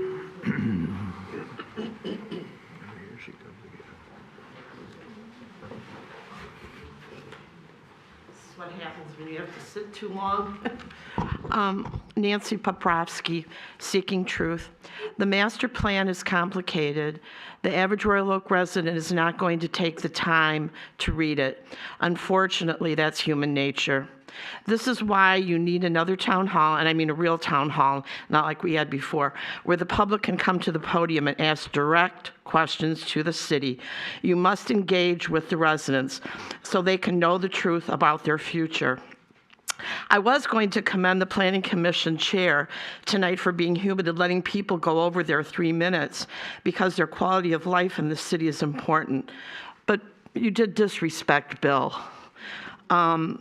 And we need to be able to go over a little more often because you really don't get that big of crowds here. As far as the master plan content goes, my biggest worries are overdevelopment, like on Delamere, too close to our precious parks, especially Tenov and Cummingston, too much cement, crowding of population, and LED lighting upsets nature daily and nightly. These precious parks cannot be replaced and should not be disrupted. I'm also worried about Red Run Golf Course being destroyed for housing. Can't get that space back either. We should cherish and do our best to keep them preserved and untouched. I'm hoping that after you've heard how concerned I am about telling the truth about projects, keeping your word, and overall being concerned about residents who deserve real input because they love their homes and city. And I do too. I'm really worried about our city, truly. And for the YIMBY that just left a little while ago, again, about walking, give me a break. You approved a 3-story apartment building without an elevator. What about people in wheelchairs? Thank you. All right, thank you. Anyone else over here?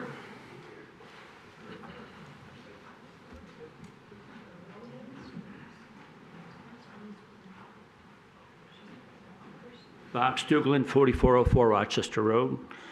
I just recently learned a phrase called a word salad. And this word salad to me is a convoluted chain of words and phrases meant to confuse, divert, and distort. And I think that's what we got. Mr. Lambert, if you're still there, your word salad left us hungry for real answers. Now, even the method of the town hall meeting was censorship. You randomly picked the questions you wanted to answer. My questions weren't answered. Maybe they were at 12 o'clock when maybe that meeting was over with. But I agree with the other speakers that we need an actual town hall meeting where we can do what I'm doing right now, ask questions. And what about a follow-up question? What if someone else's question sparks something in you, some spontaneity that you want to answer a question, ask a question? It's not there. It's censorship. It's a word salad. It's got to go. This is too important to let it go like it's been with that town hall meeting, which wasn't a town hall meeting. All the residents of Royal Oak should have a copy of the master plan. That's what we should have, everybody. So that's it. All right, thank you. Over here.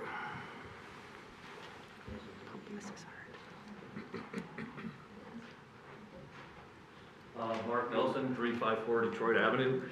I was kind of surprised when I walked in to see that new plan development that you guys put up there with 200 apartments, 200 and some, which is going to add another, what, 400 cars to the streets of Royal Oak. At the same time, you want to narrow all the roads down so you make traffic just horrible. I mean, the lady here says she wants to ride her bike, walk with her kid. Well, what's going to happen when you got, 1,000 more cars on the road? People get road rage, cutting in and out, trying to cut through, residential areas to try and beat the traffic. I mean, it's ridiculous. Also, everyone in here always talks about affordable housing. I never hear any of these people that come up here and say we're putting in these things, what they're going to cost. I guarantee you they're not affordable. What are all these places that are downtown here? They're not affordable. They start at what, $500 to $1 million if you're on the top? If you want affordable housing, you got to keep these places from being sold that are affordable, getting torn down, and then they put up McMansions in there. That's ridiculous. Also, I'd like to know why our taxes go up every year. Yet you put in all these multiple dwellings, which all these people got to be paying taxes, where you got a house that was, worth $150,000, they put in $1 million house, their taxes had to be sky high. Why is it our taxes go up every year? Our tax revenue has to be going up. I mean, I saw the thing yesterday about the library. Their personnel budget was $2.1 million. I need a job at the library because they're getting paid pretty good there because they can't have that many people working there to have over a $2 million budget for personnel. That's all I have to say. All right, thank you. Anyone else?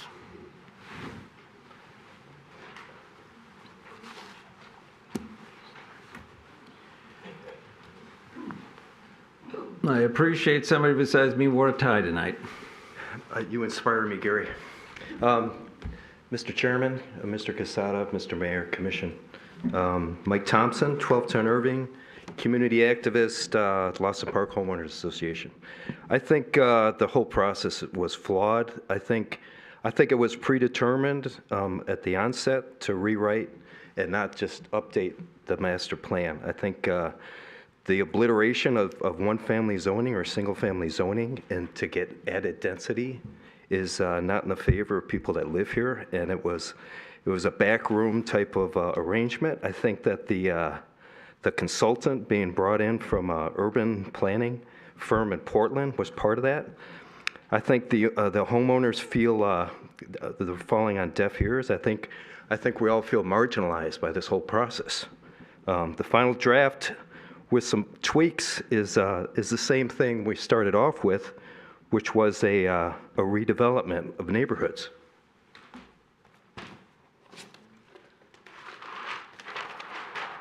This didn't come from nowhere. This is grassroots. This is bipartisan. This is a pushback, okay? The whole process is like this. This is trying to get it back to here, okay? So I see a lack of trust. So what can we do? Let's try to restore the trust. Some folks talked about extending the process. I don't think that's going to happen. I think it's already in motion. I think you're going to approve it tonight. I think the city commission's going to rubber stamp it. You've already got 2 votes. And I think we're going to change the land use map, and single family is going to go bye-bye. So what can you do? Can we do anything? Can you put in the language that you put in on the website to try to appease us that said the master plan does not change existing zoning, does not propose new buildings, does not result in changes, laws to policies? This was put in as a reaction on the city planning website. If you could get that language in, I think what's going to happen is the master plan is going to dictate zoning ordinance changes, and the single family it's not going to be the same. It's going to disappear. There's going to be duplexes and apartments. It's going to be a feeding frenzy for builders and developers who sponsor some of our politicians. I'd also like to see you as a planning commission scrutinize these multifamily projects. It seems like you don't look at lot coverage or height or traffic or landmark trees or spaces.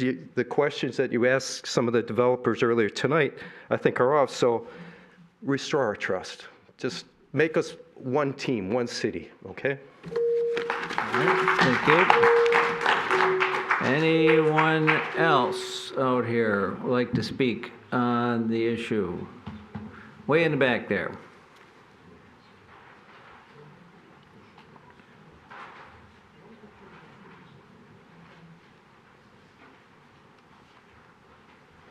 Frank's good one.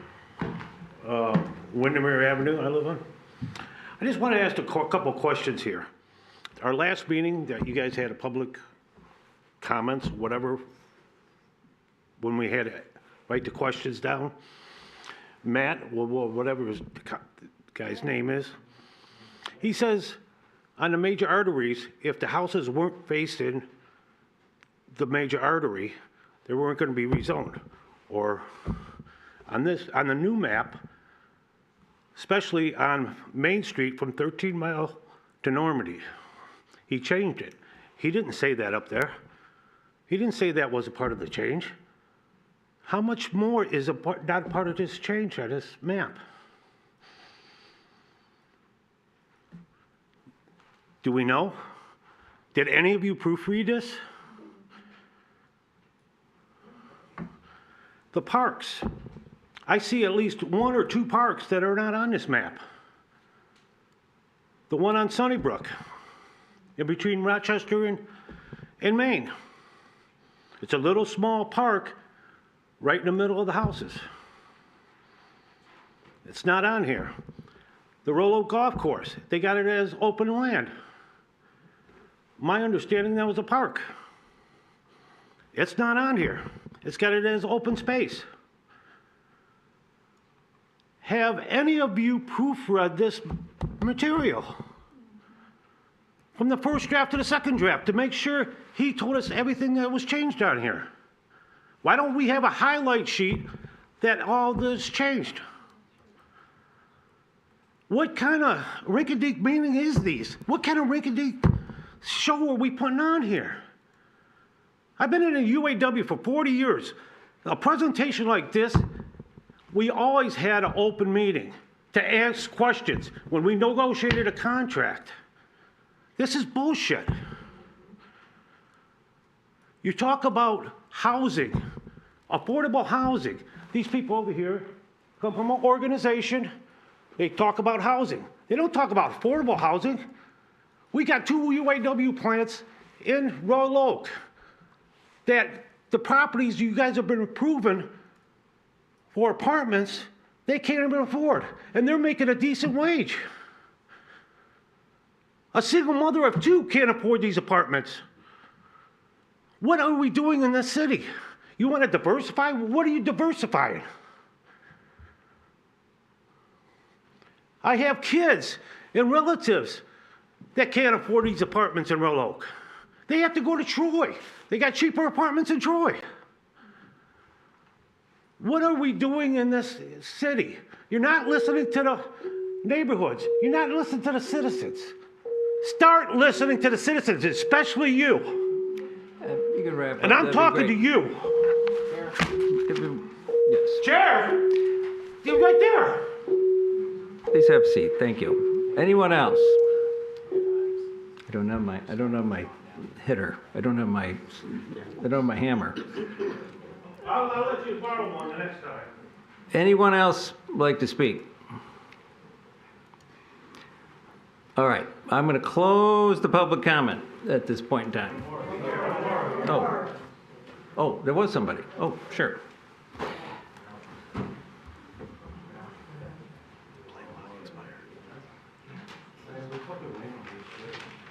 I felt I had to make some changes here. So I may stop and go for a little bit. Oh, Phyllis Salter. Is Matt still around? Yes. Yeah.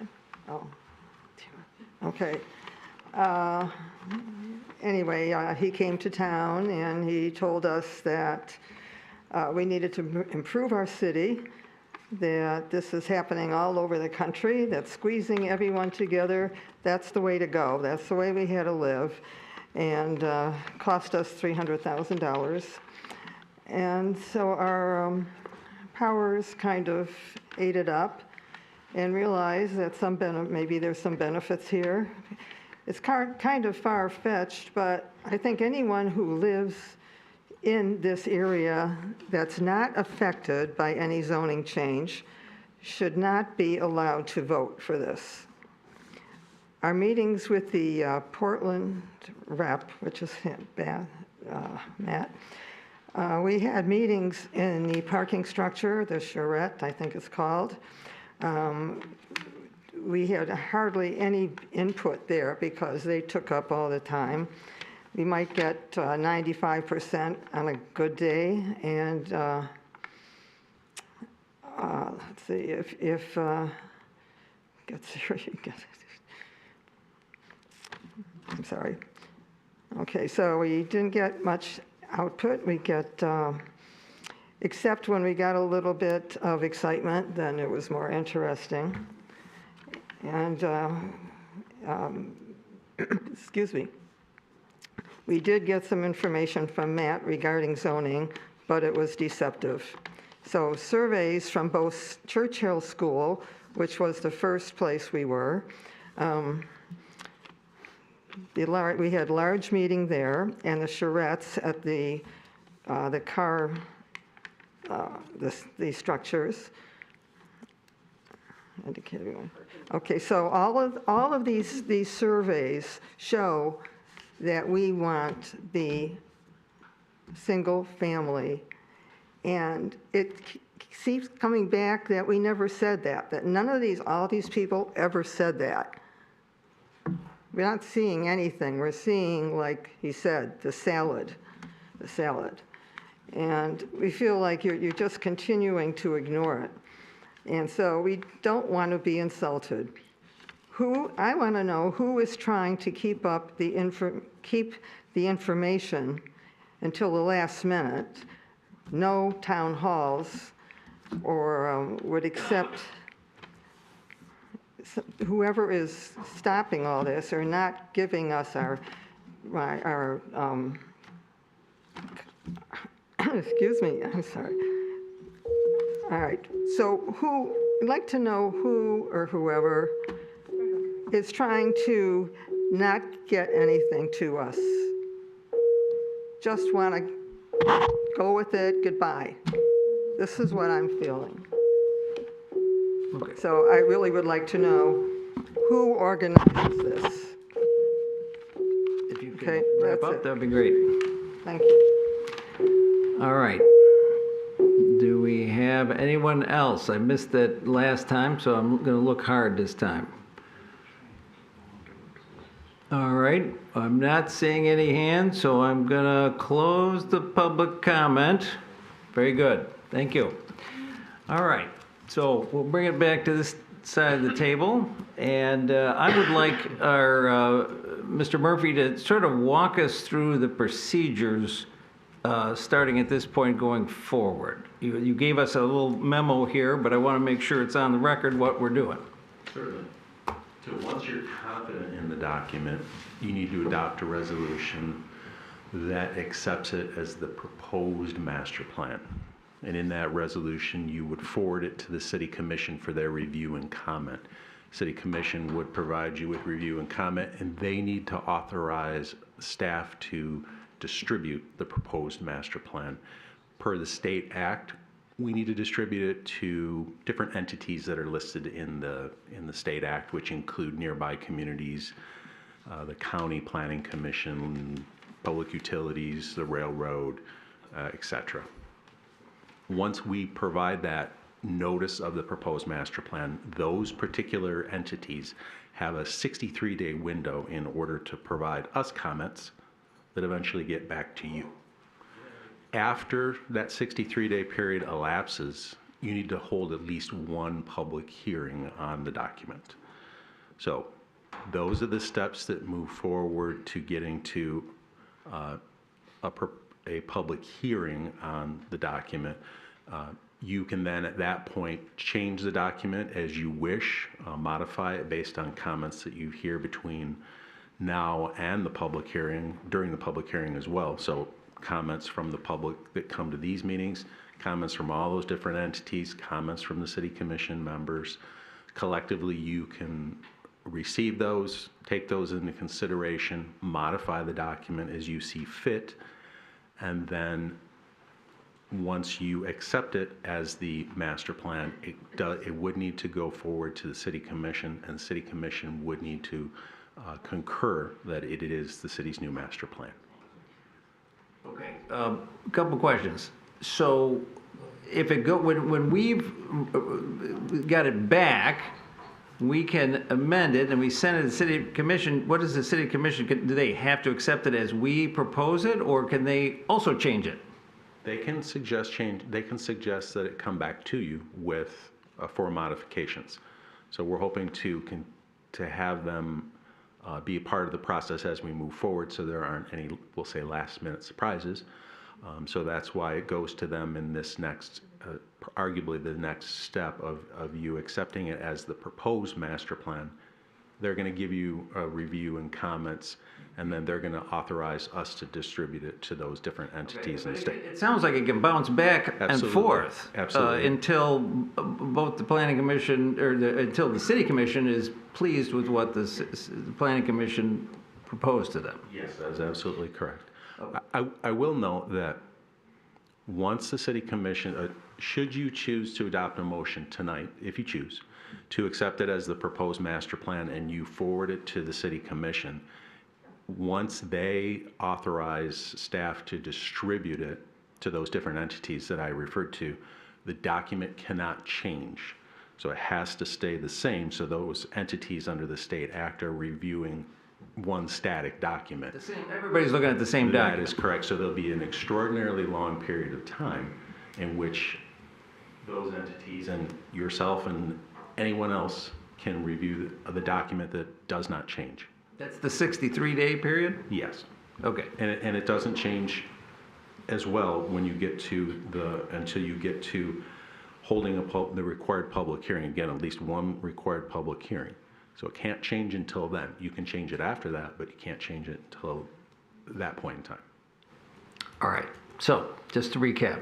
So once we say, okay, we're going to approve this as a proposed master plan, and we send it off, we're not going to change it again until it comes back and we've had a public hearing.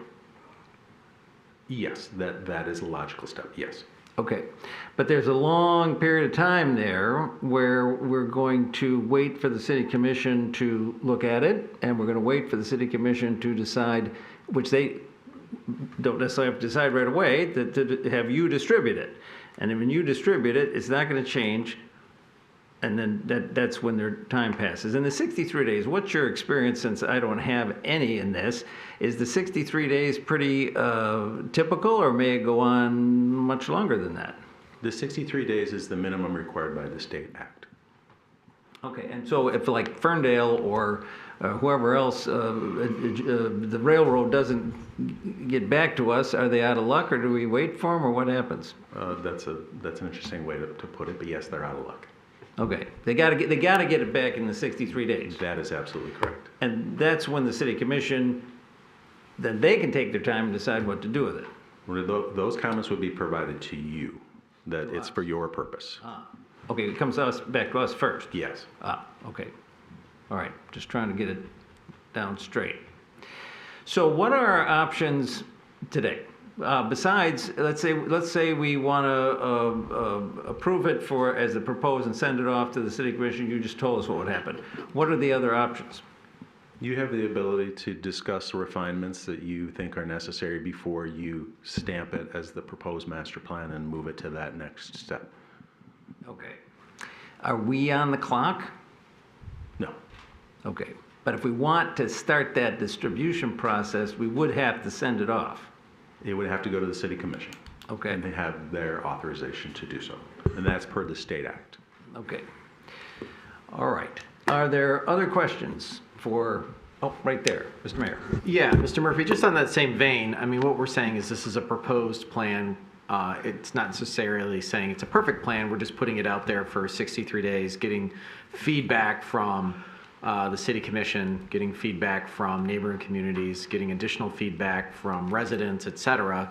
And it's likely, or probably may have some changes when it comes back. But what we're saying is, look, we have a basic, proposed draft that is, may not be 100% there, but it's close, and there's some elements of consideration, and it's enough to where we're not wasting people's time during that 63-day window, saying, hey, this is, basically in alignment with what we think. Please give us your feedback. Yes, and the point is for them to provide you any thing, mostly that they think are major conflicts to their purpose or the constituents that they serve, or to provide you any insight that might be helpful to you to modify the document before you move it forward towards that final stage. Other questions for Mr. Murphy or Mr. Twing or legal counsel? So just with the public meeting afterwards as well, is it's a minimum of one. Can there be more if needed or determined by the group? Yes. For input? Yes. All right. Is there other discussion we want to have? What we would do is we would come to some decision tonight if we want to vote on the resolution, and if we do, you've already written the resolution. Precisely. All right. Mr. Esby. Yeah, I just want to make a few comments on this updated revision that we've been working on here. I mean, I think this plan does a lot of things right. I think a lot of the very specific language within this proposed master plan addresses a lot of the concerns that seem to be, that a lot of people feel are not being addressed. I mean, very specifically, it talks about the areas that are designated for growth, the mixed-use areas, the Woodward Corridor, the activity centers, the downtown, potentially the Delamere area, the neighborhood nodes. But it also very specifically addresses those same areas, the areas that are being targeted for preservation. The neighborhood residential, the neighborhood edge, the parks, the schools. On page 22, it clearly defines what type of development should be permitted in each zoning district. And page 23 very specifically clearly defines which areas are being targeted for residential. On page 40, it goes out of its way to specifically state that the growth that the city is trying to attain can be attained in underutilized mixed-use corridors, while at the same time preserving the integrity of our neighborhoods. And it specifically speaks on page 50, and by the way, I did read it.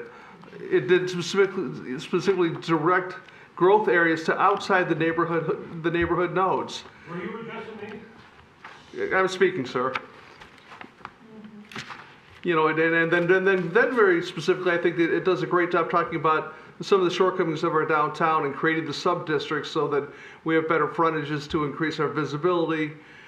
On pages 73 through about 85, I mean, it really gets into the specifics of supporting different types of transportation outside of cars, the walkability, the cycling ability, the steps that can be taken to implement these processes so that all these things can come together. And then obviously toward the end of the plan, we sort of get more into like the pie in the sky sort of stuff. Can we reimagine the Woodward Corridor? Is there an appetite for that? But I think this plan, top to bottom, through its 100 or so pages, does a very good job taking us into the future, preserving our neighborhoods, moving us forward, and addressing the needs of the city in a very comprehensive way. Thank you. All right. Any other comments? I knew it. I've said this before, but I'll reiterate it for the record. This plan is based on an extraordinary amount of public input. As someone pointed out earlier, we've been at this almost 2 years. And in that time, we had the opening roundtable sessions, we had the charrettes, again, a chance for public input, and people should know that the daytime part of the charrettes was really geared towards the planning team learning from the business community and civic leaders, and the evening part of the charrettes was geared towards citizens coming and commenting. And if you were in the room, we had hundreds and hundreds of comments on various ideas that had been raised in the earlier sessions. I remain mystified why the town halls we had were not town halls. They seemed like it to me. People submitted tons and tons of questions. We had one of the most respected community leaders in Royal Oak moderating the session impartially. I am very confident that the input that we received reflected all of the questions that the people there that night raised. But more to the point, Please. But more to the point, we had over time more than 5,000 points of information come in to shape this process. And more specifically, a quantitative survey that took the basic ideas of sort of the first round of ideas and quantified people's responses to that, and we had more than 3,000 digital responses to those questions. And the direction that we got was clear. Save our residential neighborhoods, and as Mr. Esri points out, this plan emphatically protects residential neighborhoods. But those responses also said that they found it acceptable for development, if it occurs, to occur in corridors, in our downtown, and in major street nodes. And the consensus on that was overwhelming. This is not zoning. This is not a zoning plan. This is a visionary plan. It's an idea for what our city might look like for the next 20 years. And the city is not making that development happen. It is creating a template by which private developers, homeowners, builders can build or not based on their understanding of markets. I mean, we live in a market-driven economy, and I think that is the best indicator or the best driver of what happens in our city. If people want to live in apartment buildings, developers will build apartment buildings, and if they don't, they won't. But all we are doing is creating a framework through which that can happen. And I am deeply confident that the work we have done, the input that we have had from the public, is an accurate representation of what the 59,000 people who live in Royal Oak want for our city. All right, thank you. Mr. Gantino. So I just want to reiterate some of the things about the fact that this plan is an aspirational document. It is intended to shape the growth of this city for over the next 30 years. There is a tremendous amount of public input that went into the creation of what's in front of us.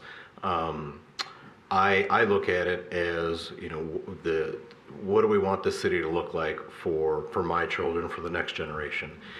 This document doesn't stipulate what's going to happen within the city. To Commissioner Douglas's point, it merely provides the framework to allow the free market to execute the vision that this document puts forward.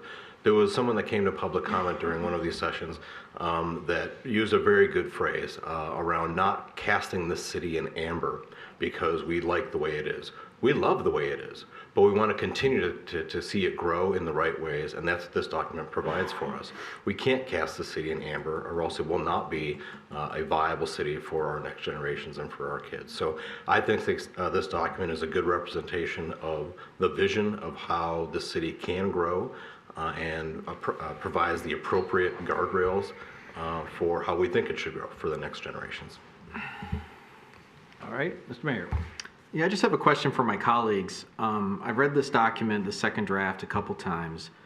I've done some searches in here, and I can't find where it talks about how the Planning Commission or the City Commission, or how this document wants to systematically destroy our single-family neighborhoods and replace it with apartments. Am I missing something in here? Am I not doing the right search key? If anything, it talks about preserving our neighborhoods. It gives some identity, the fact, like in my neighborhood, it's primarily single-family homes, but we have a couple duplexes, we have some apartment buildings, we have things of that nature. It talks about where specifically we want to see multifamily development, mixed-use development, neighborhood nodes, and things like that. So I'm confused at, is there something circulating out there that might be incorrect, or am I missing something in this document? Honest question, because I feel like a lot of people came to public comment with that concern, and I can't find it anywhere in here, and I just want to see if maybe you guys picked up on it.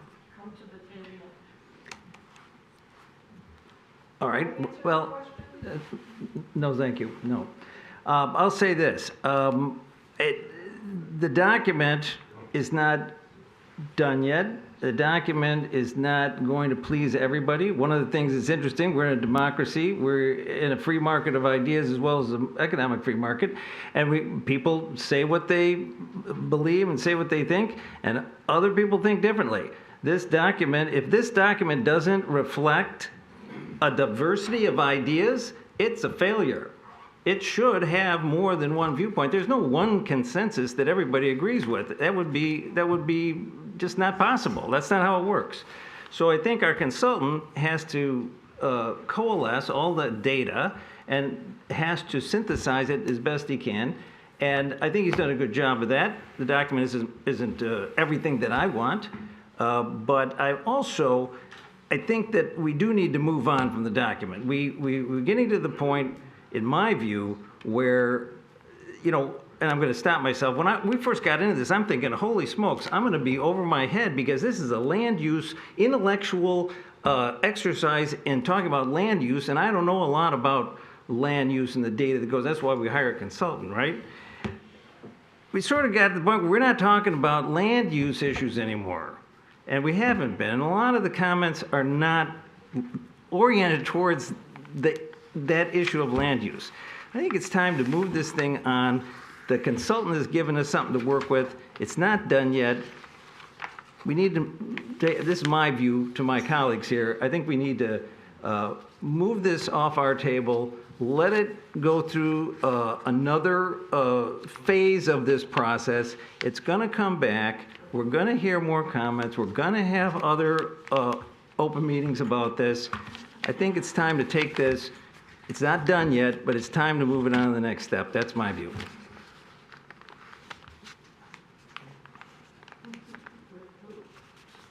Mr. Esmer. Mr. Casada, if none of my fellow commissioners have any further comments, I am prepared to introduce a motion. Don't see anybody, so okay. Whereas the Michigan Planning Enabling Act, Public Act 33 of 2008 as amended provides for a local unit of government to prepare, adopt, amend, and implement a master plan to guide and accomplish development that satisfies identified criteria, and whereas the city and its consultant, DPC Co-Design, have provided a wide range of public engagement and received valuable, diverse feedback throughout the process of creating a new master plan, be it resolved that the Royal Oak Planning Commission adopts the draft dated December 2nd, 2024 as the proposed master plan. Be it further resolved that the Royal Oak Planning Commission forwards the proposed master plan to the Royal Oak City Commission for its review and comment. And finally, be it further resolved that the Royal Oak Planning Commission requests that the Royal Oak City Commission authorize staff to prepare and distribute notice of the proposed master plan to the entities identified in the state act. Is that your motion? That is my motion, sir. Is there a second? Second by Commissioner Douglas. Is there further discussion? Mr. Mayor. Yeah, I agree. We're at a point now where I think it's pulled together enough to where over the 60-day or 63-day period, we can have additional dialogue with not just the city commission, but with other groups at large. So I think you have to move forward with a. Again, it's not, this piece of clay hasn't been fully turned into a piece of ceramic. We still have steps to go. And I think you're right, Chairman Casada, that this draft is good enough to go to the next level. And it's tight enough that we can, take it to the next level, get more feedback and go from there. All right, other comments? Okay, I'm going to call for the vote. The vote is to adopt the resolution quoted by Mr. Esbree, seconded by Commissioner Douglas. All those in favor, say aye. Aye. Any opposed? Hearing none, motion passes. We're going to send this off. Matt, any comments? Well, if you want my comment, I just, to follow yours, we strive, as you note, to balance as best diverging opinions. And so we could be more progressive, we could be more static, and we aimed for the middle, which represents what we heard from many different groups of residents. So I appreciate moving this forward and look forward to hearing from the City Commission and neighboring jurisdictions, and back from you again. So I'm happy to keep at it and answer any questions going forward. But as I said, the goal is to move forward and balance. And we've heard from folks that wanted to do more and some that wanted to do less. And so I think we're right there in the middle, which is the goal. All right, very good. Any questions for the consultant? All right, hearing none, how about staff? Any questions for the consultant? Matt, we're going to let you go. All right. Thanks all. Yep. All right. Next order of business is planning. Non-action items. What's that? Non-action items. Non-action items, yes.